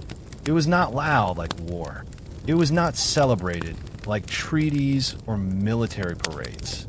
It was quieter, more personal, and in many ways more permanent. This was life inside Imperial Japan. The daily rhythm of a nation in transformation, one foot in tradition, the other in the modern world it had once feared and now embraced. Across Tokyo, factory whistles blew before sunrise.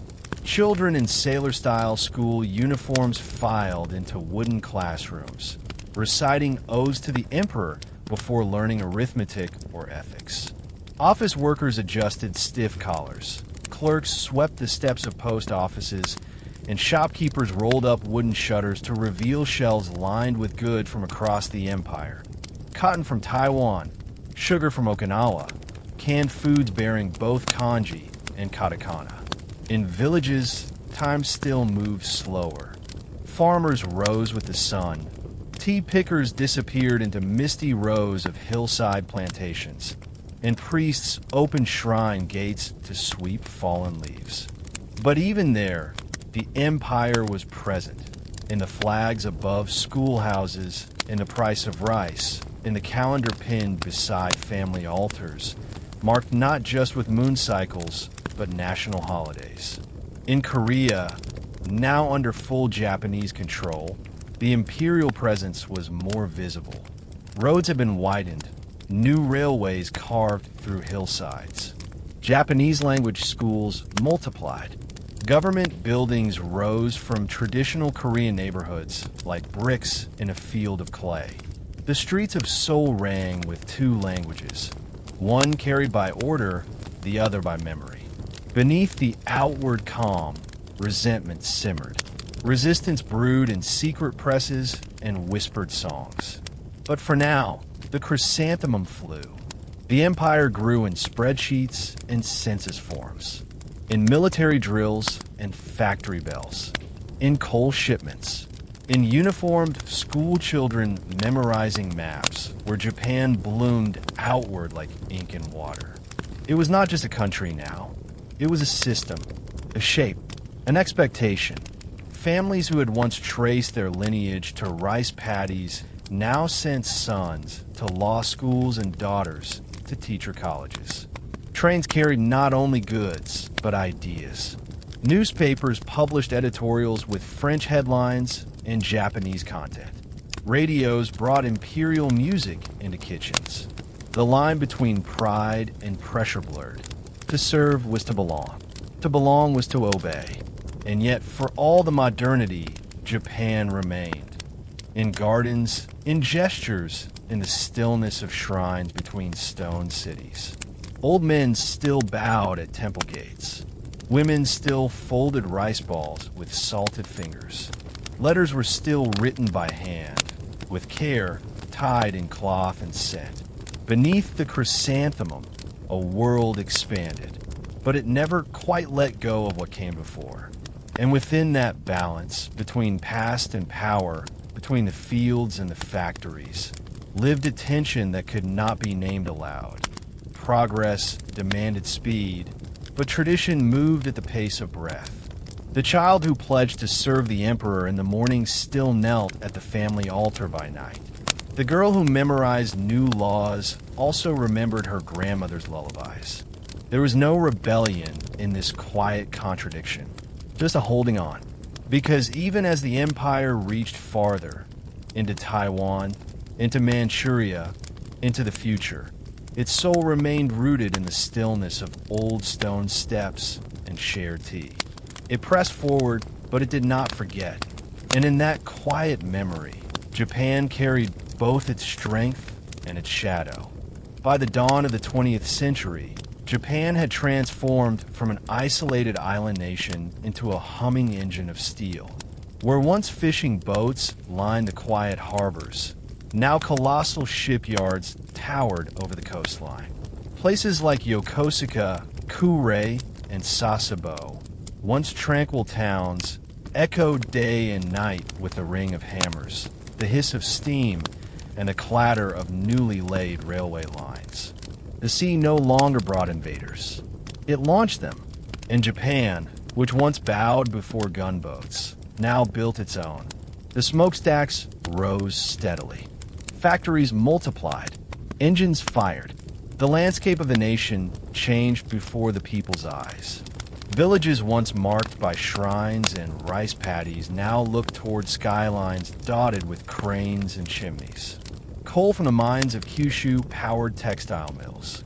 Iron flowed through foundries in Osaka and Nagoya. Electricity pulsed through the new districts of Tokyo. Progress was no longer a distant dream. It was present in every footstep, every whistle, every calendar page. At the heart of this movement was purpose. Japan was not industrializing for convenience.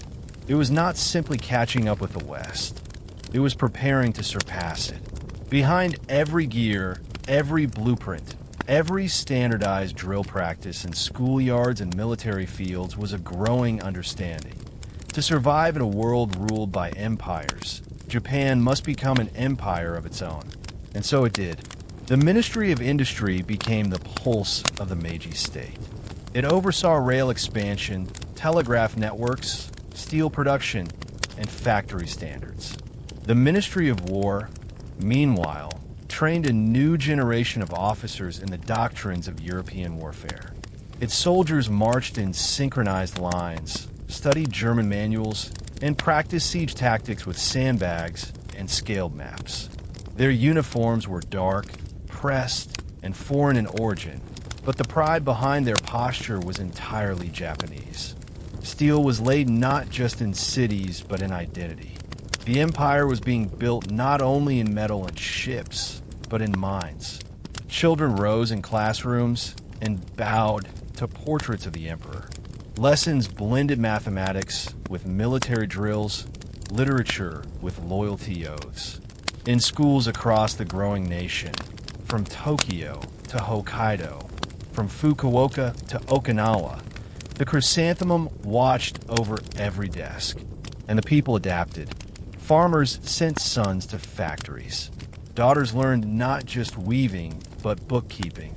Merchants, once limited to their own cities, now dealt in products from Korea, Taiwan, and as far as Manchuria.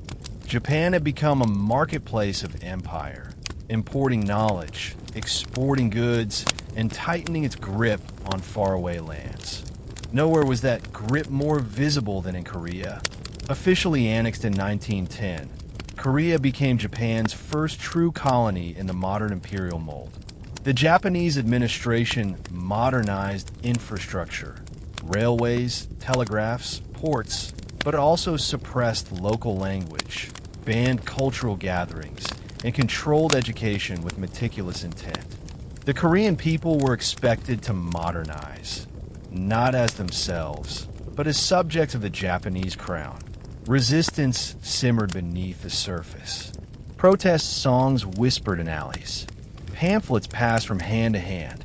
But Japan's control was systematic, quiet, and unrelenting. Korean identity was rewritten line by line, in census forms, in textbooks, in street names. And all of it, every inspection, every flag raised over city halls, was backed by the hum of industry and the silent weight of steel. Back in Japan, this expansion was framed not as conquest, but as destiny.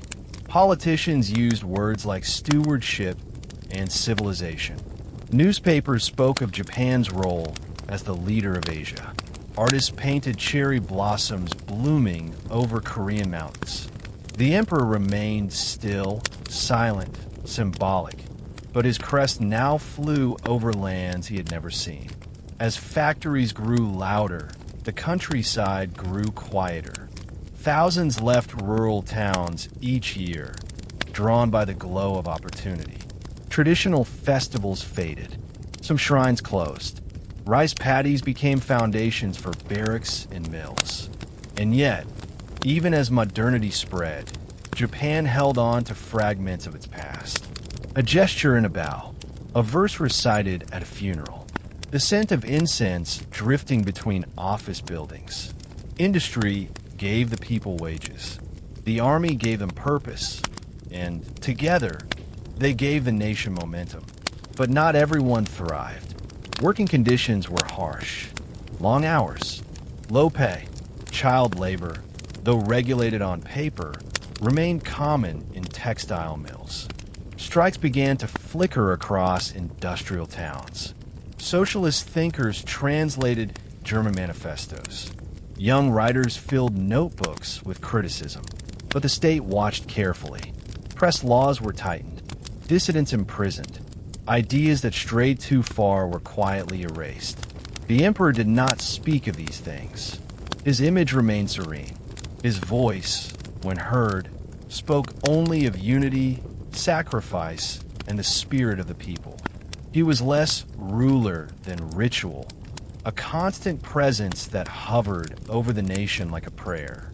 By 1912, as Europe inched toward its own global war, Japan stood tall, modern, organized, expanding. And beneath it all, the silence lingered. Not the silence of peace, but the silence before something greater. He had been a silent constant through revolution, reform, and rise. Born into seclusion in Kyoto's imperial court, hidden behind scrolls and tradition, he had watched the nation of his birth become unrecognizable. His reign had seen the death of the samurai, the fall of the shogunate, the rise of industry, the swell of empire. He had spoken rarely. He had ruled less than he symbolized. And yet, for the people of Japan, he was the living thread through a century that had reshaped the very ground beneath their feet. On July 30th, 1912, Emperor Meiji died. The news did not erupt. It passed like wind, gentle, slow, but absolute. Across Tokyo, workers paused. Trains ran quieter. Children in school uniforms were told to stand still. Newspapers arrived with black borders. Temples filled with incense. And in homes from Hokkaido to the southern islands, families lowered their heads, not only for a man, but for an era. The Meiji period had lasted 45 years. In that time, Japan had moved from feudalism to world power, from wooden palanquins to electric rail cars. from handwritten proclamations to typewritten treaties.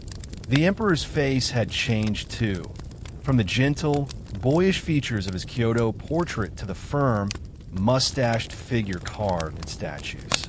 And yet, most had never heard his voice. His silence was part of his power. He did not need to explain. His presence, carefully cultivated and reverently maintained, had become a mirror. People projected onto him not just reverence, but meaning. He was the calm behind the storm, the soul behind the steel. Now, that soul had departed. The funeral preparations began immediately. In the capital, black banners were hung across government buildings. The imperial palace became hushed, its courtyards lined with soldiers in dark uniforms, their rifles turned downward. Foreign envoys arrived by ship, by train, by horse-drawn carriage. Even the enemies of past wars sent flowers. But it was not the ceremony in Tokyo that lingered in the hearts of the people. It was what came after. The emperor's body was to be transported to Fushimi Momoyama, near Kyoto, a burial site rich with history and symbolism. The journey would take days, and along the route, crowds gathered in silence. Not to weep, not to speak, but simply to watch. Farmers left fields. Factory workers stepped outside. Children were lifted to shoulders. And when the carriage passed, draped in black, surrounded by flickering torches and silent guards, all bowed. It was the last journey of an emperor, and the first steps into a world without him. In Tokyo, change came quickly. His son, now Emperor Taisho, took the throne. But the new emperor was not his father. Suffering from chronic illness and instability, Taisho ruled from behind veils of ministers and caretakers. The reins of power shifted more firmly into the hands of elected officials, generals, and industrialists. The government modernized again, but without the same center of gravity. The quiet unity that had defined the Meiji years fractured. But still, the old emperor's shadow lingered. In textbooks, his reign became myth. In statues, his gaze remained calm. In temples, incense still burned beside his name. The Meiji Constitution, which bore his title, remained in place, a sacred text for a secular empire. And the army, now vast and modern, marched beneath flags he had once seen raised for the first time. What did he think in his final years? We do not know. He wrote poetry, quiet verses of nature, distance, and time. He appeared in photographs, still and silent, but his thoughts were never shared. Perhaps he understood that his work was not to lead, but to embody, not to command, but to hold. And hold he did, through rebellion, restoration, and conquest. He held a nation in the stillness of his presence. His death was not just the end of a life. It was the closing of a century that had begun in horses and ended in steel, in ink and ash. The people moved forward. New technologies arrived. New wars brewed. The empire stretched further. But in quiet moments, the Meiji years were remembered with a kind of aching pride. A time of belief, of direction, of shared destiny. And in Kyoto, among trees older than the Constitution, the emperor slept, wrapped in earth, bound to the land he never left, and the world he had helped shape from silence.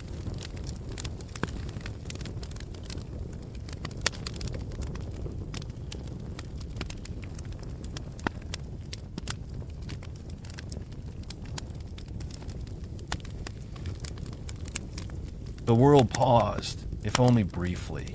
In the years after Emperor Meiji's death, Japan entered a time of uncertainty. The pace of the empire slowed, the drums of conquest softened, and for a moment, just a moment, the country looked inward. This was the Taisho era, named after the new emperor, who ascended the throne with trembling hands and fragile health. He was no reformer, no strategist, no symbol of unity like his father. But in his silence and distance, something unexpected happened. A space opened, and within that space, a different Japan briefly emerged. It was not a revolution. There were no slogans shouted in the streets. But change came quietly and through the doors that had been cracked open by modernization. The 1910s and early 1920s brought with them a different rhythm. Cities swelled. Middle-class families sent daughters to school. Newspapers multiplied, each with its own voice and leanings. And in Tokyo's cafes, students gathered to read European literature, debate labor rights, and whisper about democracy. The new emperor was rarely seen in public. His condition, neurological, mental, and poorly understood, kept him away from state affairs. This created a vacuum, and into it stepped the Diet, Japan's elected assembly, along with cabinet ministers, scholars, and a growing press. For the first time in modern history, civilian government appeared to lead rather than simply serve. They called it Taisho democracy. It was fragile, imperfect, often symbolic, but it mattered. Political parties formed and competed. Some championed workers' rights. Others promoted moderate reform. For the first time, criticism of government policy did not result in immediate arrest. The press flourished. University lectures swelled with students eager to learn not only national history, but global philosophy. Women began to organize, quietly at first, then with confidence. In 1920, suffragist groups appeared. They printed leaflets. They marched in kimonos. The countryside still lagged behind, but even there, radios crackled with news. Trains brought books to small towns, and villagers returned from Tokyo with ideas that felt both foreign and oddly familiar. Ideas about fairness, about rights, about the meaning of power and the limits of the state. Yet even in this softened time, shadows loomed. In 1923, the Great Kanto earthquake struck Tokyo and Yokohama. In minutes, the capital was reduced to ash. Fires roared through wooden districts. Tens of thousands died. Survivors wandered streets filled with smoke and broken stone. It was the greatest disaster Japan had ever known in the modern age. And into that chaos, fear crept in. Rumors spread that Korean immigrants were poisoning wells, that anarchists were planning revolts. Vigilante mobs formed. Hundreds were killed, not by nature, but by panic. It was a stain the government never fully acknowledged, and it marked a turning point. From then on, the cracks widened. The military, still bruised from its reduced influence during the democratic opening, began to assert itself again. Army officers criticized politicians in newspapers. Naval budgets grew. Veterans groups formed and spread nationalist rhetoric. The expansion of voting rights, once a symbol of progress, slowed. Meanwhile, the global economy trembled. In 1929, the Great Depression crossed oceans. Japan's exports collapsed. Factories shut down. Unemployment spread. Farmers sold daughters into servitude just to survive.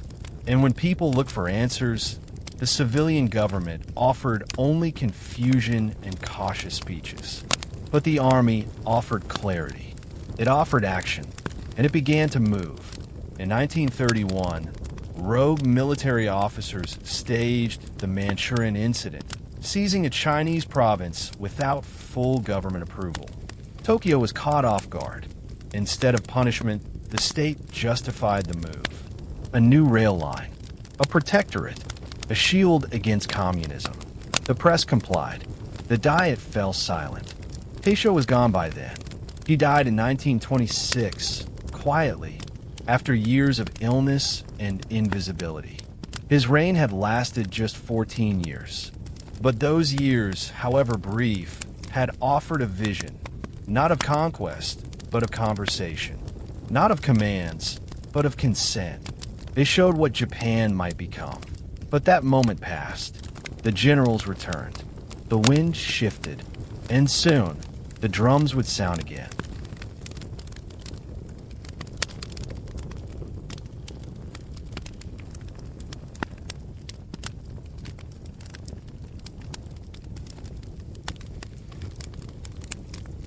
It did not begin with violence. It began with textbooks. After the earthquake, after the depression, after the voices of elected leaders began to tremble in the face of rising uncertainty, Japan did not rush to war. It did not scream. It rewrote the lesson plans. It reshaped the language. It began, as it so often had, with quiet things. By the early 1930s, school children across the country stood not just to bow, but to recite new slogans. Their odes grew longer, their readings more patriotic. Textbooks were revised, not all at once, but steadily. Paragraphs softened, then disappeared. Entire chapters on democracy or dissent were removed without notice. And in their place came stories of warriors, loyalty, the emperor's divine origin, and the sacred duty of the Japanese spirit. It was called Kokutai, the national essence. A word that had floated for years now took shape. It became the cornerstone of education, of government messaging, of everyday conversation. It taught that Japan was not simply a country, but a body. One body. The emperor was the head, the people its limbs. Dissent was disease. Harmony was health. And sacrifice was not only expected, it was noble. Classrooms changed. Maps on the wall showed a larger Japan, one that extended into Manchuria, into Korea, toward the Pacific. History lessons skipped over political experimentation and focused on legendary emperors and battlefield glory. Moral education became daily ritual. Children copied imperial rescripts in their best brushwork. They memorized poems about cherry blossoms falling like noble deaths. But it wasn't just children who learned. Adults, too, were taught to see the world differently. Newspapers tightened their language. Editors grew cautious. Political parties were pressured to merge. Critics disappeared quietly, their absence explained in passive tones. The press became less a mirror, more a chorus. Radios carried not jazz and talk shows, but military music, speeches, and state-sanctioned lessons in national pride. The Army's presence became casual. Uniformed men handed out leaflets in parks. Reservists held meetings in tea houses. Recruiters walked through villages in pairs, nodding politely as they marked names. Posters appeared, elegant illustrations of soldiers, pilots, and mothers waving goodbye at train stations, always smiling. The colors were warm, the message clear. To serve was not to suffer, but to fulfill one's role in the great story of Japan. Behind closed doors, discontent still stirred. Some teachers hesitated when forced to cut their lesson plans. Some parents whispered fears after lights went out. A few intellectuals, writers, editors, professors tried to hold on to the open conversations of the Taisho years. But the room was getting smaller, and so many chose silence. Not agreement, not joy, just silence. By the mid-1930s, Japan was no longer in transition. It was marching, not in a frenzy, not yet, but with purpose. Soldiers drilled in the outskirts of towns. Factory whistles blew earlier. Army-run schools expanded. Children's magazines featured puzzles with military themes. Even entertainment shifted. Samurai dramas gave way to war epics. Theater scripts emphasized loyalty over love. At the core of this shift was a shared understanding, never spoken aloud. The world was dangerous, and Japan must protect itself. To protect itself, it must be strong. And to be strong, it must be united, mind, body, and spirit. The bayonet returned, yes, but so did the book. And in both, the same message was etched, line by line, page by page, year by year, until a generation no longer questioned why the classroom floor had been swept so clean of doubt.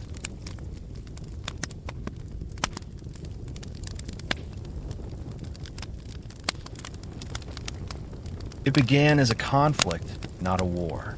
That is what the newspapers called it: an incident, a provocation, a reaction. But for those who lived through it, in uniform or in silence, it became something else entirely. It became a long walk into fire, a march through dust and smoke.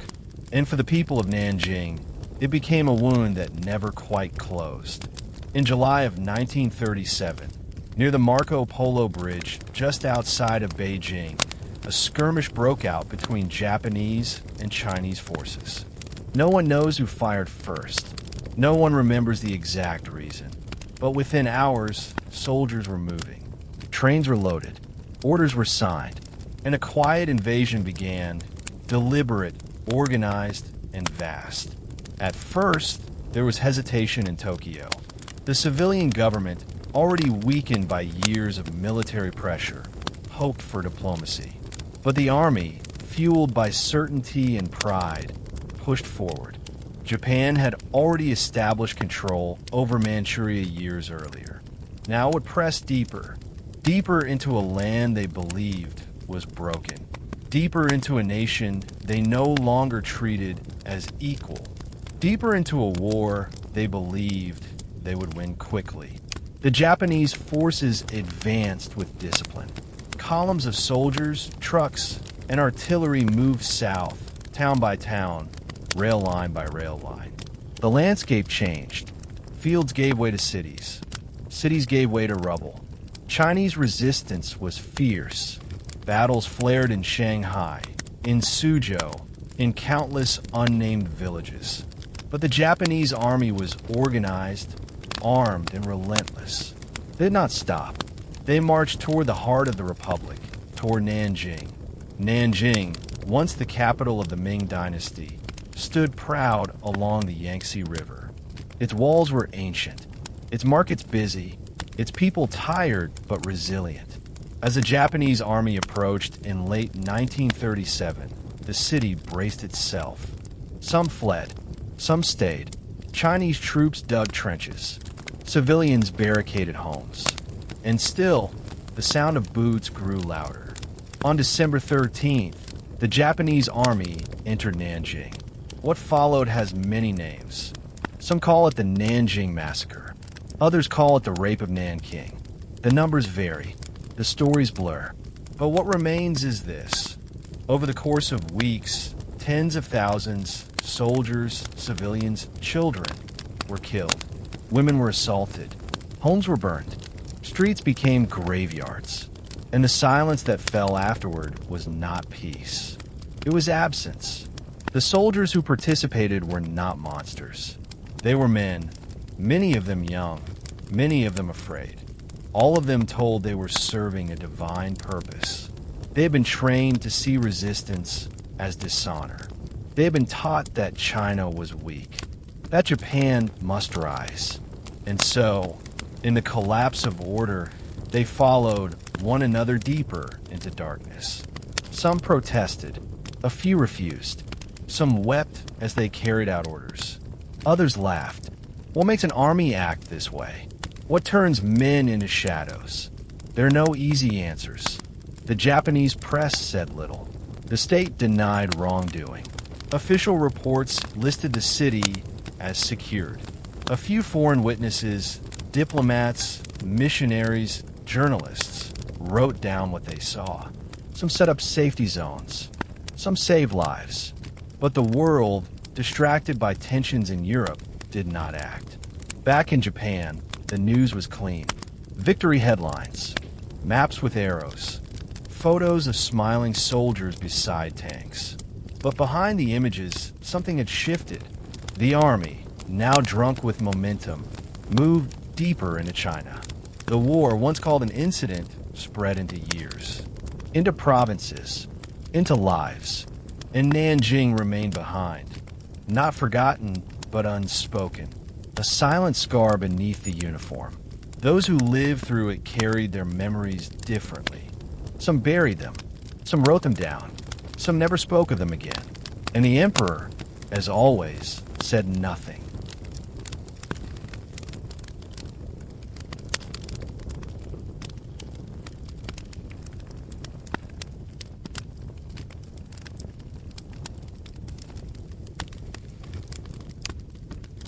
By the early 1940s, Japan was no longer walking, it was marching, slowly at first. And then with increasing speed, the nation began to move in ways that few could stop and fewer dared question. It had crossed thresholds of territory, of ideology, of memory. What had begun as restoration decades earlier had now become transformation, not just in the state, but in the soul of the people. The war in China, once expected to end swiftly, had dragged on. Cities fell, but resistance never ended. Guerrilla movements, attrition, and the vast scale of the Chinese interior turned a confident campaign into a drawn-out quagmire. Yet the Japanese government would not retreat. To do so would be weakness. To stall would be shame. And so they pushed forward deeper and deeper into unfamiliar land. But even as they dug in, something else was changing, not in China but at home. The political system that once flirted with democracy had fully receded. Civilian leaders now echoed the voices of military generals. The emperor, still quiet, remained untouched, distant, a symbol too sacred to soil, too central to challenge. His image appeared in every classroom, but his will was spoken by others, and those others spoke with certainty. They spoke of enemies, of Western hypocrisy, of Japan's divine role in Asia, of destiny. In 1940, Japan entered into the Tripartite Pact, an alliance with Nazi Germany and Fascist Italy. It was announced with formality and ceremony, but few mistook it for mere paperwork. It was a declaration, a statement of alignment. Japan was now part of a new order, one that rejected Western colonialism while replicating its hunger. Across the empire, this alignment brought change. German textbooks were translated. Military advisors compared strategy. Anti-British propaganda spread. Young officers discussed living space, not unlike their European counterparts. In the cities, rallies were held. In the countryside, loyalty pledges became more fervent. And always, the reminder, Japan must secure its place in the world, or it will be swallowed by it. Meanwhile, tensions with the United States grew sharper. The U.S., increasingly alarmed by Japan's aggression in China and its alliance with Hitler's Germany, imposed economic sanctions. Oil, steel, rubber, materials Japan could not do without were restricted. Diplomacy continued, but the tone grew cold. Japanese ambassadors sent reports filled with coded worry. American officials spoke of red lines. And behind every conversation, the clock ticked louder. Inside Japan, the tightening grip was invisible to many and absolute. Dissenters vanished. Newspapers printed identical headlines. Art shifted into military themes. Even cinema served the state. Soldiers were honored. Mothers were told to raise children for sacrifice. Every corner of life bent slowly toward preparation. And yet, the people were not consumed by rage. Most lived quietly, dutifully. They worked. They bowed. They waited. They understood only what they were shown, that Japan had enemies, that the emperor watched over them, that obedience was safety. In secret rooms, military planners drafted scenarios. In ports, ships were fitted with torpedoes. In the skies above the Pacific, pilots trained in formation. And on December 7th, 1941, Japan struck Pearl Harbor. But that story, that morning, belongs to another chapter. Here, in the final stillness before it broke, Japan stood on the edge of something vast. Its people gazed outward. Its leaders looked downward. Its soldiers stood ready. And the wind, long gathered, began to rise. It began before dawn in Hawaii. December 7th, 1941, a Sunday morning, quiet and still. Then the sound of planes, of explosions, of war. The attack on Pearl Harbor lasted just under 2 hours, but its echo traveled across oceans and into history. For Japan, it was a calculated strike, a decision to act before being surrounded, to seize resources to assert strength. But in truth, it was a step beyond return. The nation's leaders had believed, perhaps hoped, that a quick blow might weaken American resolve. That victories across the Pacific, from the Philippines to Singapore, might shock the world into recognizing Japan as a rightful empire. And in the early months, those victories came. Fast, precise, daring. Headlines in Tokyo hailed triumph. Crowds waved flags. Soldiers were welcomed home with parades. For a moment, it seemed the sun was rising higher still. But wars are not won in months. They are measured in years, in attrition, in hunger, and in silence. The empire expanded, but so did resistance. In every territory taken, partisans emerged. Local populations resisted Japanese rule. In the jungles of Burma, the mountains of China, the islands of the Pacific. And always the Americans pushed back. With more ships, more aircraft, more soldiers, more time. By 1943, the tide had turned. Slowly, then with certainty. The island-hopping campaigns brought U.S. forces closer to Japan's home islands. Bombing raids began. At first, targeted factories, then cities, then civilians. Tokyo burned, Osaka cracked, Yokohama fell into ash. And through it all, the emperor remained unseen, still distant, eternal. His name still sacred, his voice still unheard. In villages, rice grew scarce. In cities, ration books replaced coin. Boys as young as 15 were trained to hold rifles. Girls learned how to carry water buckets for fires that never stopped. Families disappeared without a trace. Entire neighborhoods vanished overnight. And then, Hiroshima. August 6th, 1945. A new kind of bomb. A new kind of silence. 3 days later, Nagasaki. What followed was surrender. Not a dramatic speech. Not a last charge. Just a voice, the emperor's voice, on the radio, heard by the people for the first time. Calm, unfamiliar, filled with phrases like endure the unendurable. And with it, the war ended. But peace did not come at once. American forces occupied Japan. Trials were held. The military was dismantled. The Constitution rewritten. And through it all, the people, stunned, humbled, exhausted, began again. Brick by brick, step by step. They did not forget, but they moved forward. The emperor, once divine, became human in the eyes of the law. He remained, but no longer ruled. And in 1989, Emperor Showa, known in life as Hirohito, passed away. His reign had witnessed everything, from a fall of the shogun to the fall of bombs. Now, only silence remained. The silence of cities rebuilt. The silence of names remembered. The silence that comes not with forgetting, but with reflection. Because history does not speak in shouts. It speaks in breath.